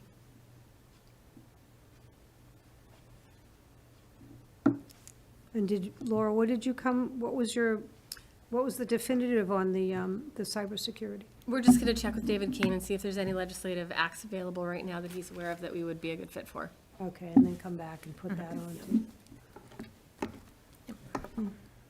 too. The library one, did you check with the library to see if that's still an active request, or? It is. Okay, Yep. yep. Good. Did anyone have anything else that they wanted to add now? So I think our next meeting, we are scheduled to finalize that letter. Yes, I will have a draft letter Yep. for you. So this would be the best time to add anything. If somebody thinks of something between this meeting and the next one, it can still be sent to Diane. Oh, okay, good. But, and then we would discuss that item. Well, At I'd the certainly next like to meeting. implement the threshold for application of prevailing wage rates. What is the threshold going to be, and how do you detail that in such a way that? I can see if Scott can help me with that a little bit. I mean, that's a good question. Well, I Isn't don't, it like 100,000 or something I currently? don't really know. Like that, yeah. So my understanding was like if the project is small and it's less than 50,000, Or maybe it is that small, you know? it's, Yeah. you don't have to use prevailing wage. Right. But anything over that, and I think our request is that we bump that up to $500,000. Right. Well, because, yeah, I mean, what doesn't cost Right. $500,000 to $1 million? Yeah. You know, I mean, we want to be Kinda fair true. to people and pay them a fair wage, but we also have it I mean, coming up on a ceiling Yeah. next year. a design can cost $100,000. Right. Right, Yeah. Right. For our feasibility study for Peasley Schools, 900,000. yeah, that's crazy. Yeah. So maybe put it in a way of, I don't know, community size, to be able to get you've got to do some sort of a formula. Or index for So- construction and wage or inflation, when was the last time it was raised and? we Yeah, should- I couldn't imagine that they would vary it by town. They'll set a dollar amount, but it would be good if there was an index attached to it. Yeah, if it was Yeah. indexed periodic, that would be Right. at least Yeah. fair. Yeah, $50,000 is not too helpful. Those are really the tiniest of municipal projects. Right, I would hope at least 250, if not 500, would be a better threshold. yeah, at least that. And what I don't understand is, we have to pay somebody to now write RFPs. And part of those RFPs are a whole list of what these rates are, among other than the blueprint of what you're gonna do. So almost half this packet usually is prevailing wage. So in changing that limit, would it change, obviously it would reduce the amount of information that would have to be in an RFP, correct?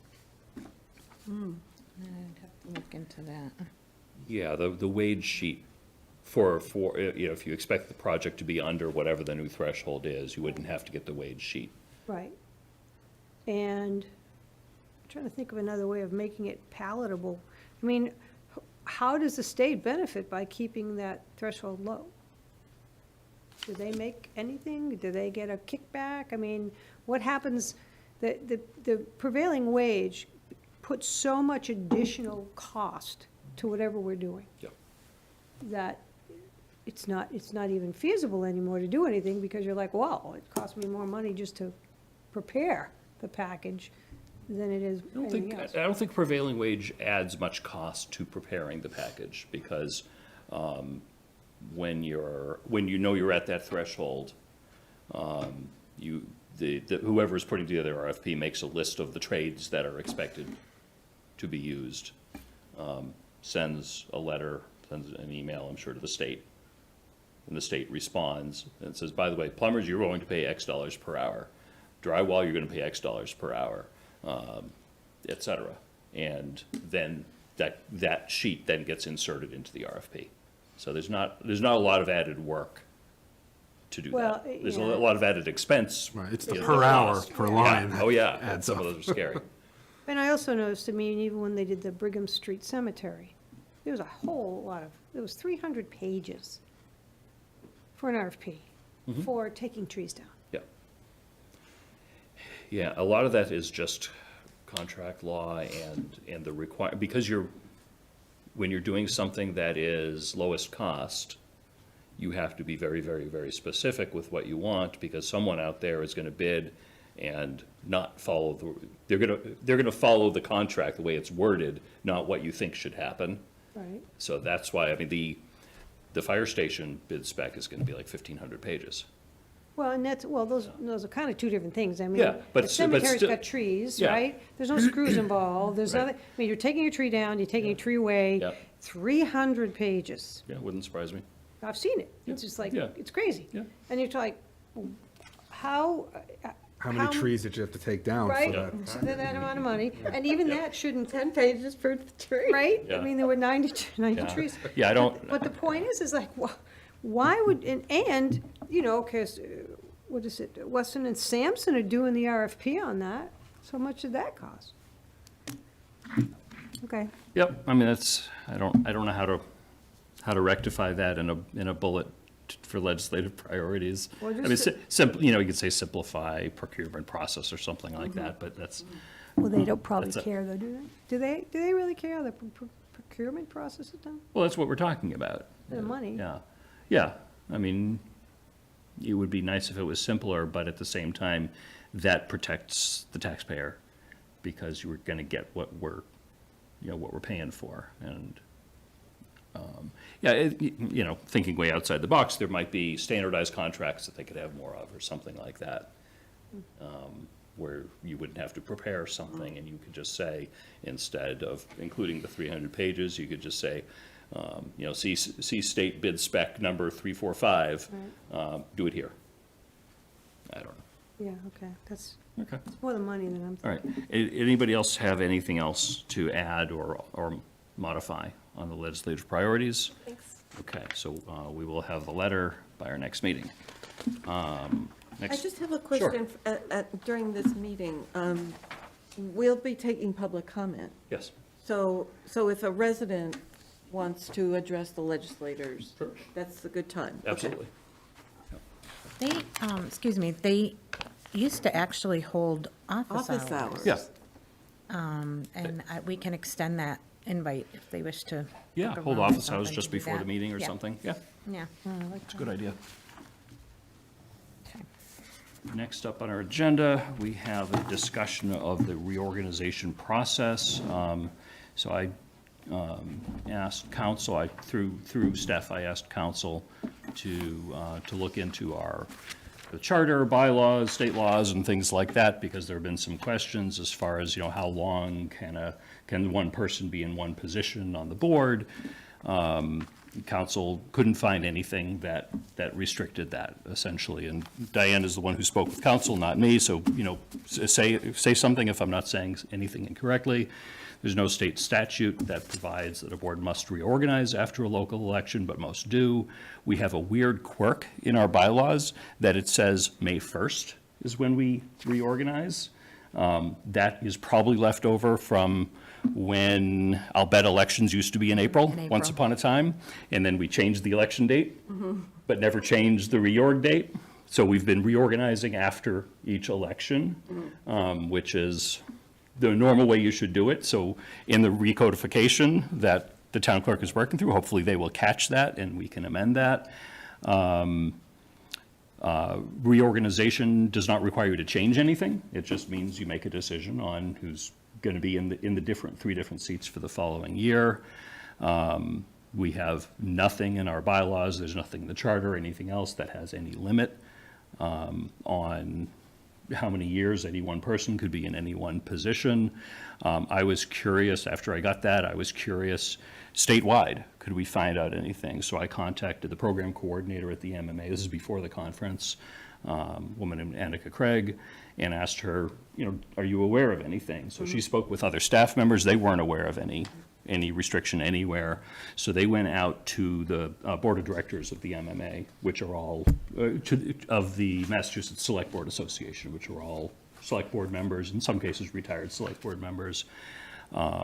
The only limitation that they could find is the town, this was new to me, the town of Lexington does have a bylaw that sets a maximum of 3 years, 3 consecutive years for the same person being chair.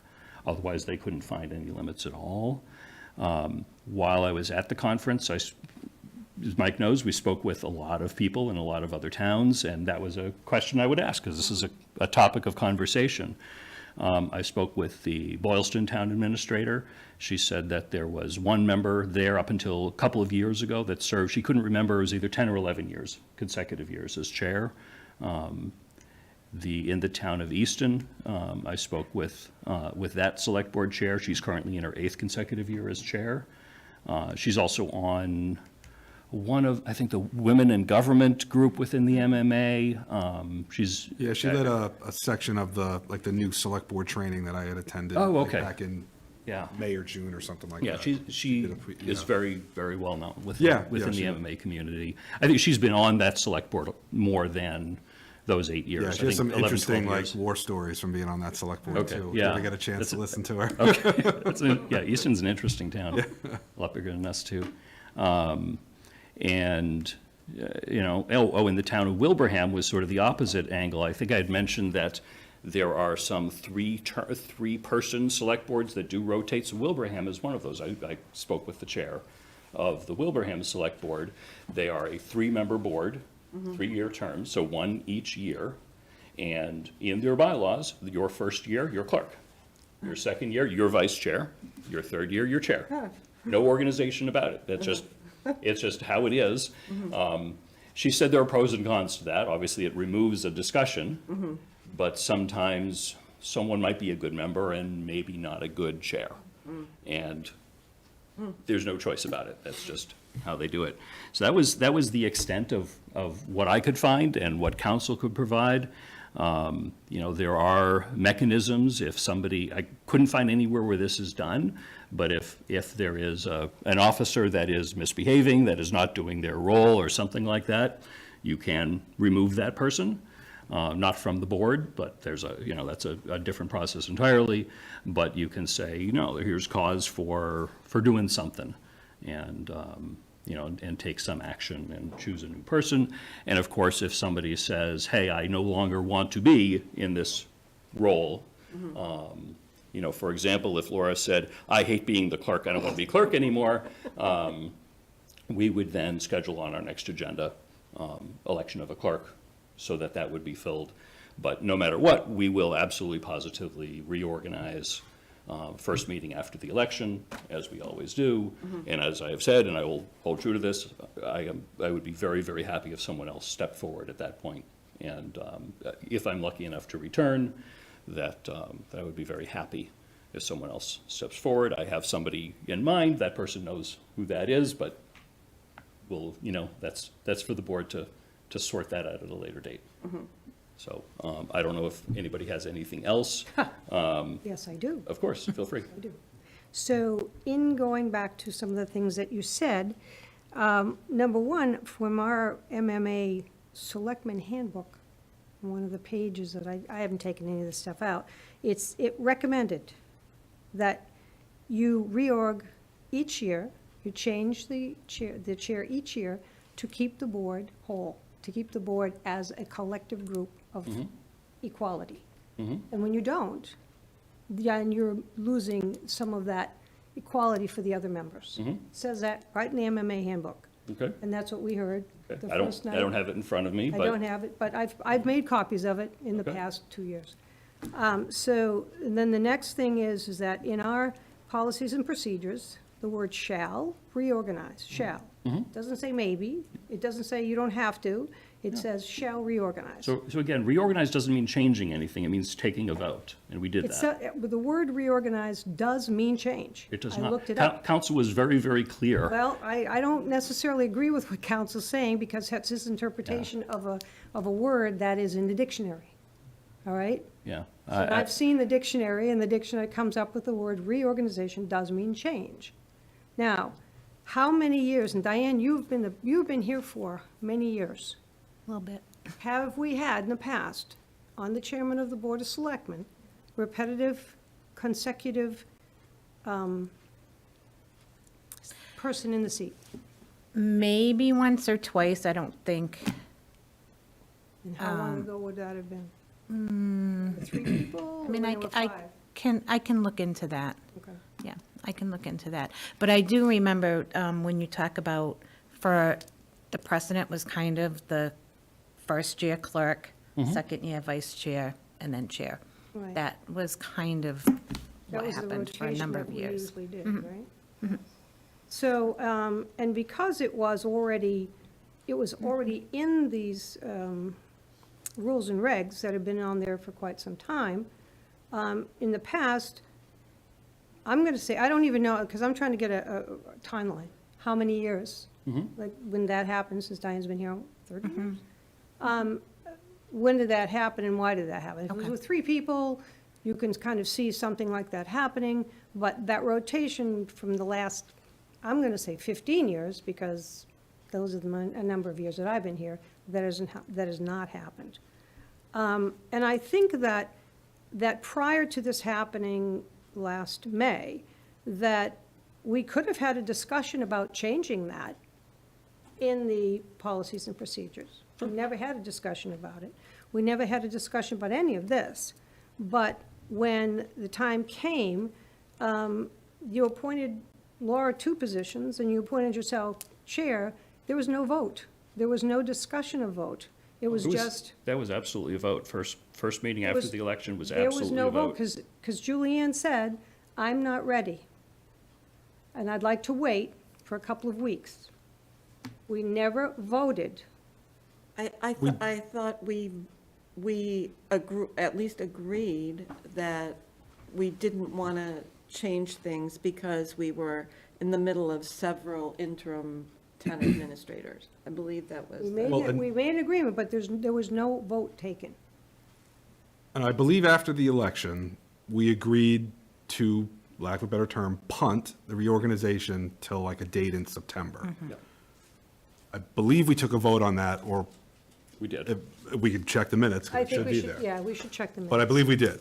And I don't remember what the outcome was, but it was a majority vote, and that's what happened. Right, then we have, Tim decides that, he wanted to move on from being the town administrator. And then when we did have that discussion again, we've majority voted that we would retain the positions that we had until next town election. Again, there was no vote. There might have been discussion, and there There might were, have been. yeah, both were, I mean, we don't have the minutes in front of Right. us. I mean, my recollection was, I believe it was 4-1, but it should be in the minutes. Yeah. Whatever that, what that vote. So we did take votes. The board did make a majority decision. We may not all agree with what the board decided, but the board made decisions at 2 points. And I believe in my recollection that there were 2 votes taken in those 2 decision points. And I think at this point, to have another reorganization vote where we have a lot of stuff coming up on our plate with town meeting coming up, and then we're going to have another election, I mean, I think it's good that we're having the discussion, especially if members, want this on the agenda, want to have the discussion, then, we by all, we should. But I'm not sure what the next action steps are. So I was able to quickly pull up meeting minutes. So from our first meeting after the election last year, May 20th, 2024, Select Board Hirsch, SB Hirsch, I don't love that, but that's the way it is. Move the board postpone the reorganization till the first meeting of September, with the most recent chair and clerk continuing in their positions, and the clerk also serving as vice chair until such reorganization. Voted 4 in favor, Lisa voting against. So that was your motion. That was the motion that was given to you. And then in September a motion was made and seconded to table the reorganization agenda item. 3 in favor, Lisa opposed, and Julianne abstained. So both were votes.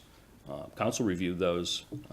If you have an objection to council, put it in writing. They'll take a look. I hate to wait. KP council quite often. I wanted to change that. I'd hate to, to have the expense on this again. As Mike said, we're reorganizing in like 3 months. I don't Well, understand the all in issue. all, this was put off. And I am more of a law follower than anything else. And in my estimation, when this started, it wasn't followed the way the laws were written, based on what the, I can only say council says the laws were followed. well, If, again, if you have an again, objection to that. I would we should- contest that. We should not, then my strong suggestion, put that in writing, send it to Diane, if Steph is still out. Diane can forward that to council, and council can provide you a response. Right. Thank And you. then there are oversteps that when a decision is made, or when somebody decides to put something into the newspaper and make a report on something, if the board hasn't been asked about it, there's been no discussion before the board, before that happens, I don't understand why that's, how does that collectively bring the board's opinions all together? Well, even if that did occur, how does that pertain to the reorganization process? It's part of what, to Mitch's list of Right. things I mean, you could here. disagree with how Mitch operates as chair. I mean, that's fair. You could disagree with it. Yes? But you don't have to vote for him, or, you know, if he was to come up as chair again, or And I whatever, think you made know. that opinion known by voting against both of those motions. Okay. Well, then we don't need to talk about this anymore. Thank you. Thank you very much. Are we good? Moving along, we have some cemetery deeds. Is there a motion on 4 cemetery deeds? I'm so sorry. Did I see them? I'm like, Yeah, I had, the motions here. I've got the motion, but I didn't see the deeds. Oh, The deeds weren't in the packet. oh, they weren't? No. I mean, Vote on them? Deeds Or- Wait, I themselves. thought we agreed that they don't have to be in the packet, didn't we? do you have them to sign? Yes, Oh, okay, so we can yes. take a quick look, see if there's anything. Everything got a little bit, my schedule's a little bit Yeah, wacky this yeah. weekend, so I apologize, it's my fault. Yeah, I didn't realize they were in the packet. Thank you.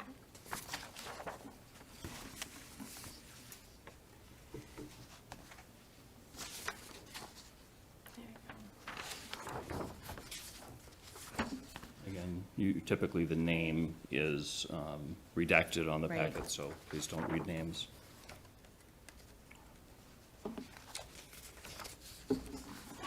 Sorry to see the names. Wait, Thank you.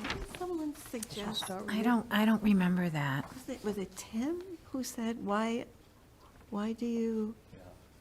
Why do we do this? I wonder if there's an opportunity to, give Steph the authority, or DPW Yeah. director, or somebody just the authority to do this. Yeah. Because, Yeah, let me look into that. even if it's, on an annual basis that we say for fiscal year 2026, the town administrator has the authority to do that. If council, technically, this is kind of like we are selling land, and that's our authority, so that's probably why it's there, but So you start the signatures and I'll send them back. I think, do we have to vote on them first? Yeah. Oh, right. okay. Now that I hold You all ready the for me to deeds, make? Can I make I a hold all the power. Hold on, hold on. Mr. Chair, I move the board vote to execute cemetery deeds 1198, 1199, 1200, 1201. Second. motion made by Laura, seconded by Julianne. Any discussion? All those in favor, please say. Aye. Aye. Okay, Lisa, was that a yes? Correct. Yes, okay. That is unanimous in favor. I We can have start cemetery signing. deeds. You can, yep. Yep. Do we have to sign for the Tugas too? Yep. Okay, sorry. Do you also have the restriction, What's that? the original restriction for us to sign? The alcohol That's in permit? there as well. Yeah. Yep. This one right The here. alcohol and the, And the Sumner Street, Summer Street? Summer Yeah, Street? Okay. Do I need to sign both? yep. Reports. Mike is signing, so Lisa, any reports tonight? A couple of reports.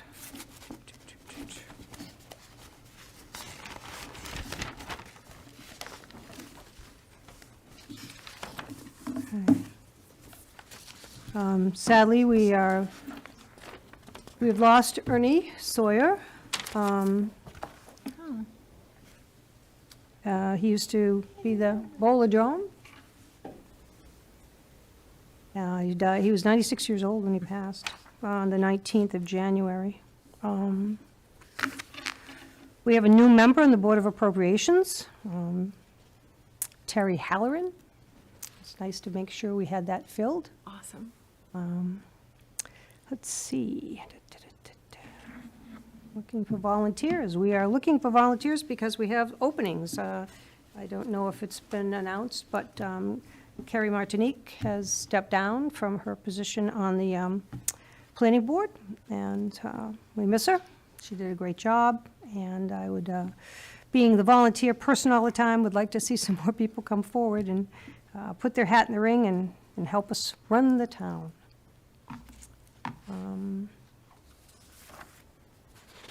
And that concludes my reports. Okay, Mike, any reports tonight? Yeah, so Community Affairs is going to be having their, Kindness Week. the Kindness Week, yeah, sorry, blanking. Yeah, the Kindness Week event's coming up in the month of February. So, I know I'm trying to fit in schedule maybe something on the evenings or on a weekend to be able to be available for some of them, as do, encourage everyone on the select board to do that, and other department heads will be available. So they're always great events. They're always fun to go to.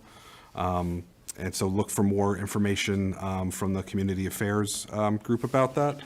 Kind of mentioned this a little earlier, report from the K through 8 school committee about what they intend to put forth as a level services budget with a 3.74 increase. The biggest cost drivers being what we already mentioned, school bus transportation, reduction in some grant funding, so decrease in those external funding sources coming into the schools. Student services, increased demand for student support programs, and curriculum resources, materials and technology and stuff like that are what the key budget drivers are from the school committee. Regarding cemetery deeds, from Scott Charpentier, from the overseeing the Cemetery Commission, he had reported that they're looking for applications for a vacancy, which I didn't know if he was maybe threatening me a little bit there, but no, just kidding. Obviously he wasn't, but so apparently there's vacancies and applications for cemetery deeds. Scholarship Committee, update from them. They've, in 2024, they awarded out $5,000 to 6 students. And they were able to raise in an online auction in the fall, raise over about $4,000. And they've been able to award out about $10,100 since 2022. Also, the Youth Commission has a meeting coming up on February the 27th at 7 p.m. They have 4 members, and they'll be voting on a chair and vice chair at that meeting. So those are all the reports for now. Can I ask one question? I was happy you mentioned Kindness Week. Are we gonna do, how can we collaborate if other folks on the board want to participate in those? You're gonna put out dates? I just don't know what the process is. Yeah, I mean, I'm basically just going to communicate my availability to Susie Sizlicka, and then just kind of see what she's able to schedule, for me, because I, mostly work during working hours, except for early Fridays and weekends. So, maybe they can figure out something in the evenings or on weekends, or for me, and I know they're willing to work around everyone's schedule. So I'm just reporting my availability to her. So Got it. for So- other board members and department heads, maybe best to just Got it. work directly through her with what your availability is. Thank you for clarifying that. I wasn't sure if we were supposed to do it together or if we could do it individually. So Oh, thank yeah, you for yeah, I'm clarifying. just, I'm just doing it individually, so That's good. let them figure it out. I didn't mean to cut you off. No, you all set? Okay, any reports?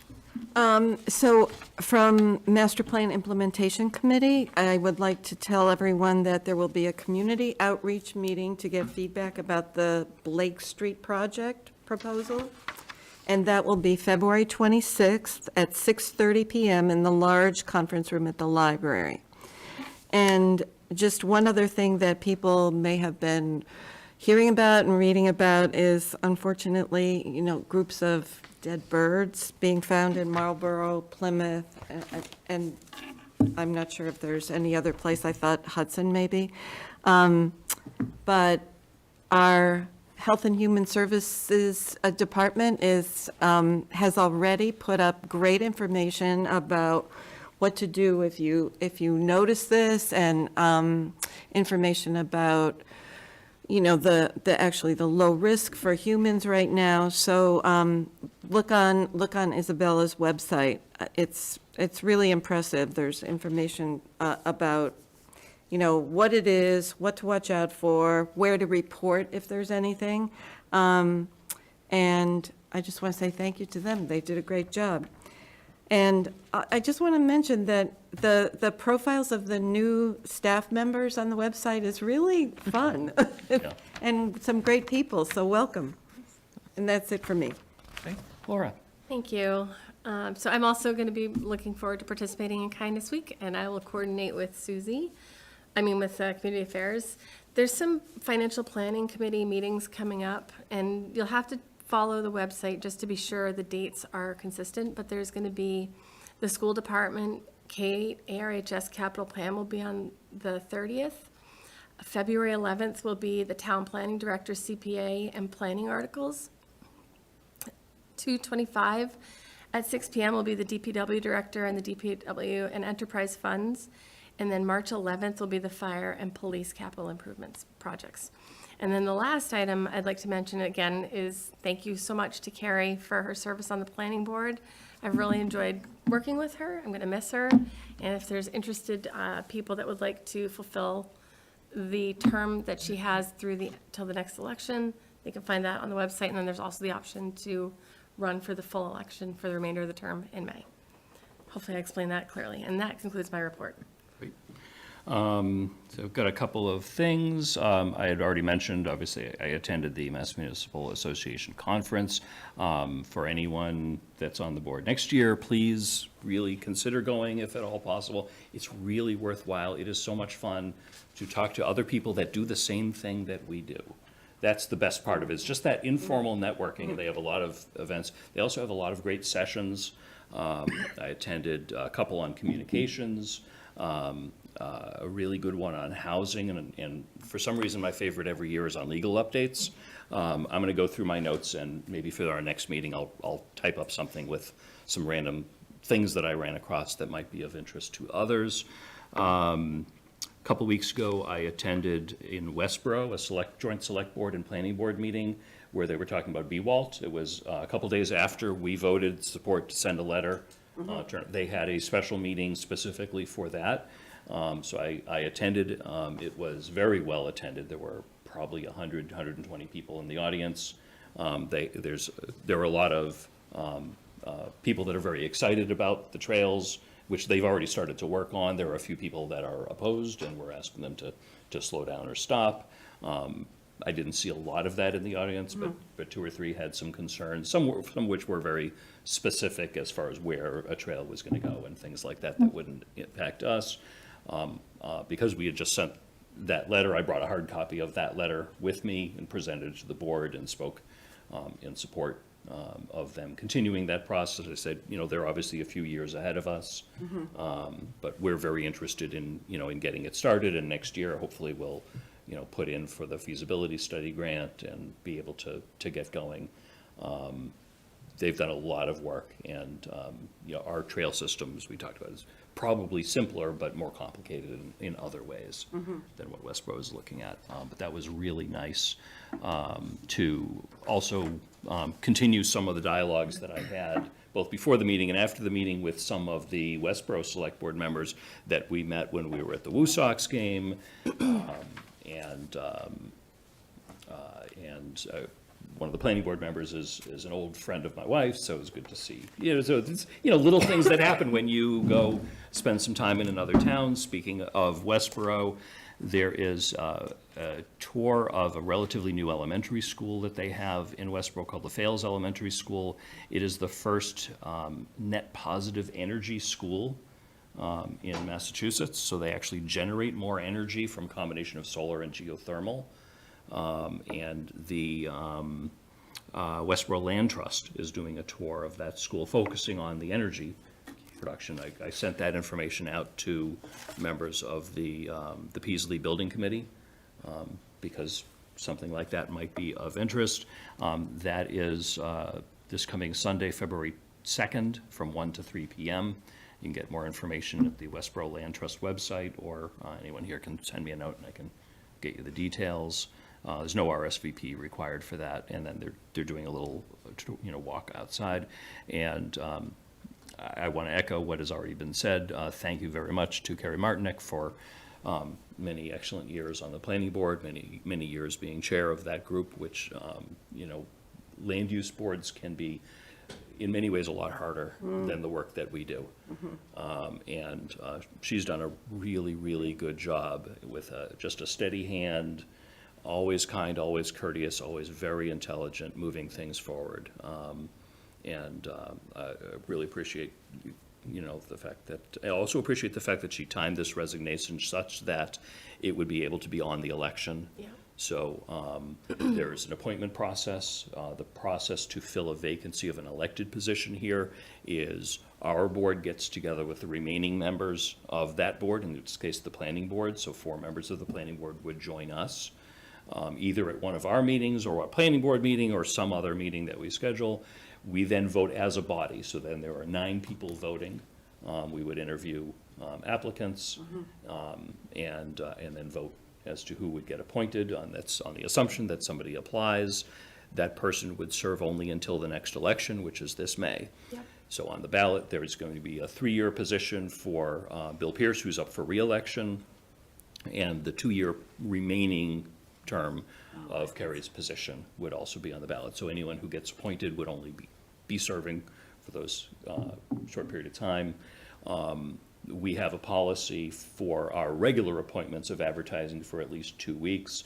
So I appreciate the office working very closely with the planning office in putting together the ad, which went out this morning, so that in theory, 2 weeks from tonight, if the planning board members were available and we had 1 or more applicants, we could interview and and make an appointment that night.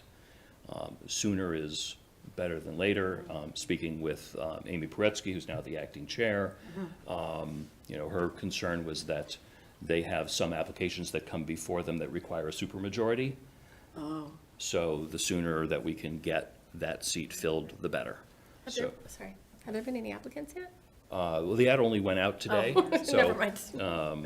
Well, sometimes, though. Yeah, yeah, Very yeah. enthusiastic. Yeah, so if you're watching at home and if you have interest in serving on the planning board for even 3 months or so, go ahead and go to the town website where the link is to the application form and get that in as soon as possible.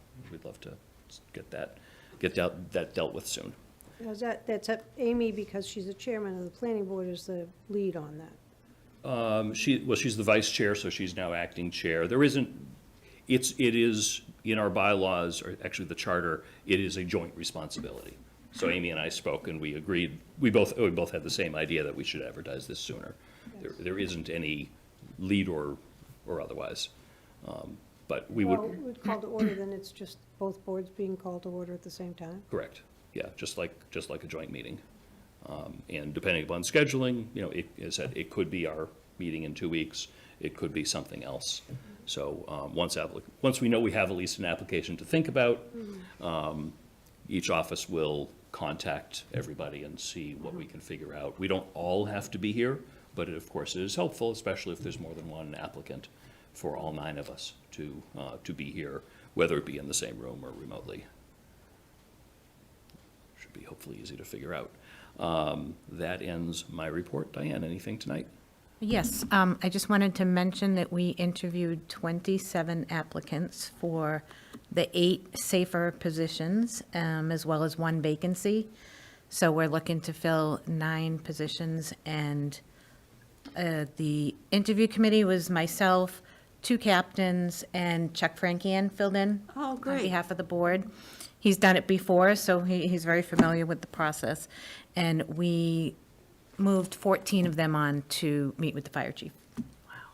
So hopefully, I think March 23rd, they need to be in place, so. Those it was 3 days, 4 days? It was 3 days. Long days, And then yeah. another half day, yeah. Yeah. It was fun, great people. Good. Yeah, Good. yeah, really good candidates. Thank you very much for putting the time into that and extend that to Thank you. everybody else. Are there any future agenda items that anyone wants to discuss? Julianne? So we keep putting this off, but I think we have to have a real discussion about where elections take place. Yes. So, yes. So I sent so I didn't know if Steph was in the loop on that. So maybe a week and a half, 2 weeks ago, I don't remember. I sent her a memo. Okay. An email. and said, hey, by the way, back when this board discussed it, which was a little bit more than a year ago, our decision was we would hold everything the way that they are through the presidential election, and then afterwards, come back and start to discuss it again.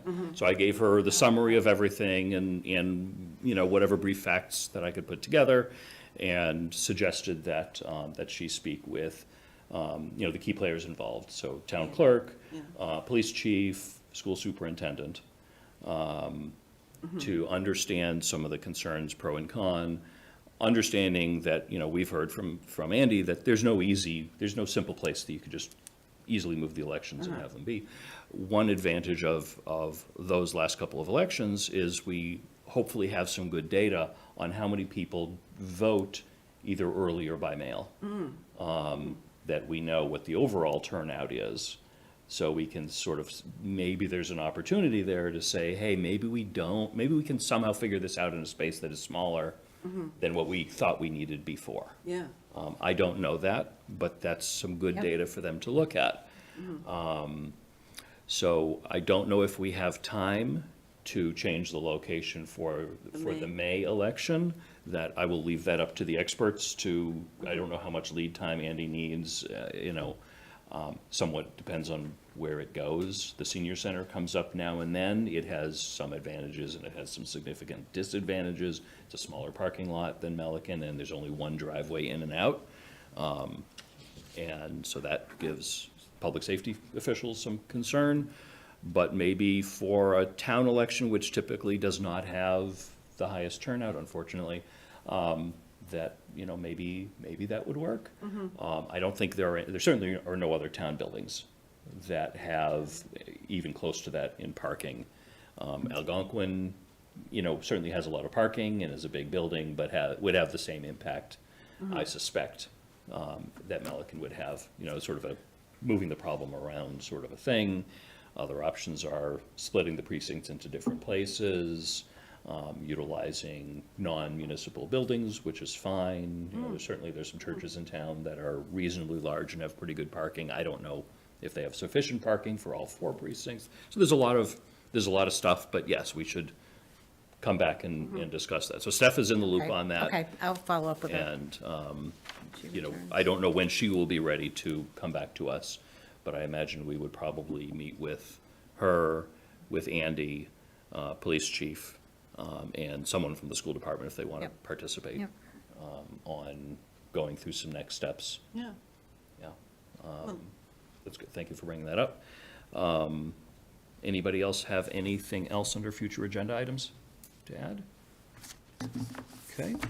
Moving right along, public comment. Is there anyone, I can guess there's no one in person in the audience, given that there are no people in our audience. Is there anyone remotely that wishes to offer any public comment at this time?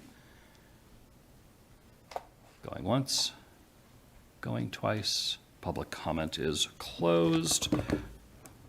I don't think we have anything else. Is there any other business to come before the board? Is there a motion to adjourn? So moved. Motion made by Julianne, seconded by Laura to adjourn. All those in favor say? Aye. Aye. We are adjourned, 10:27 PM. Thank you very much. Have a lovely evening.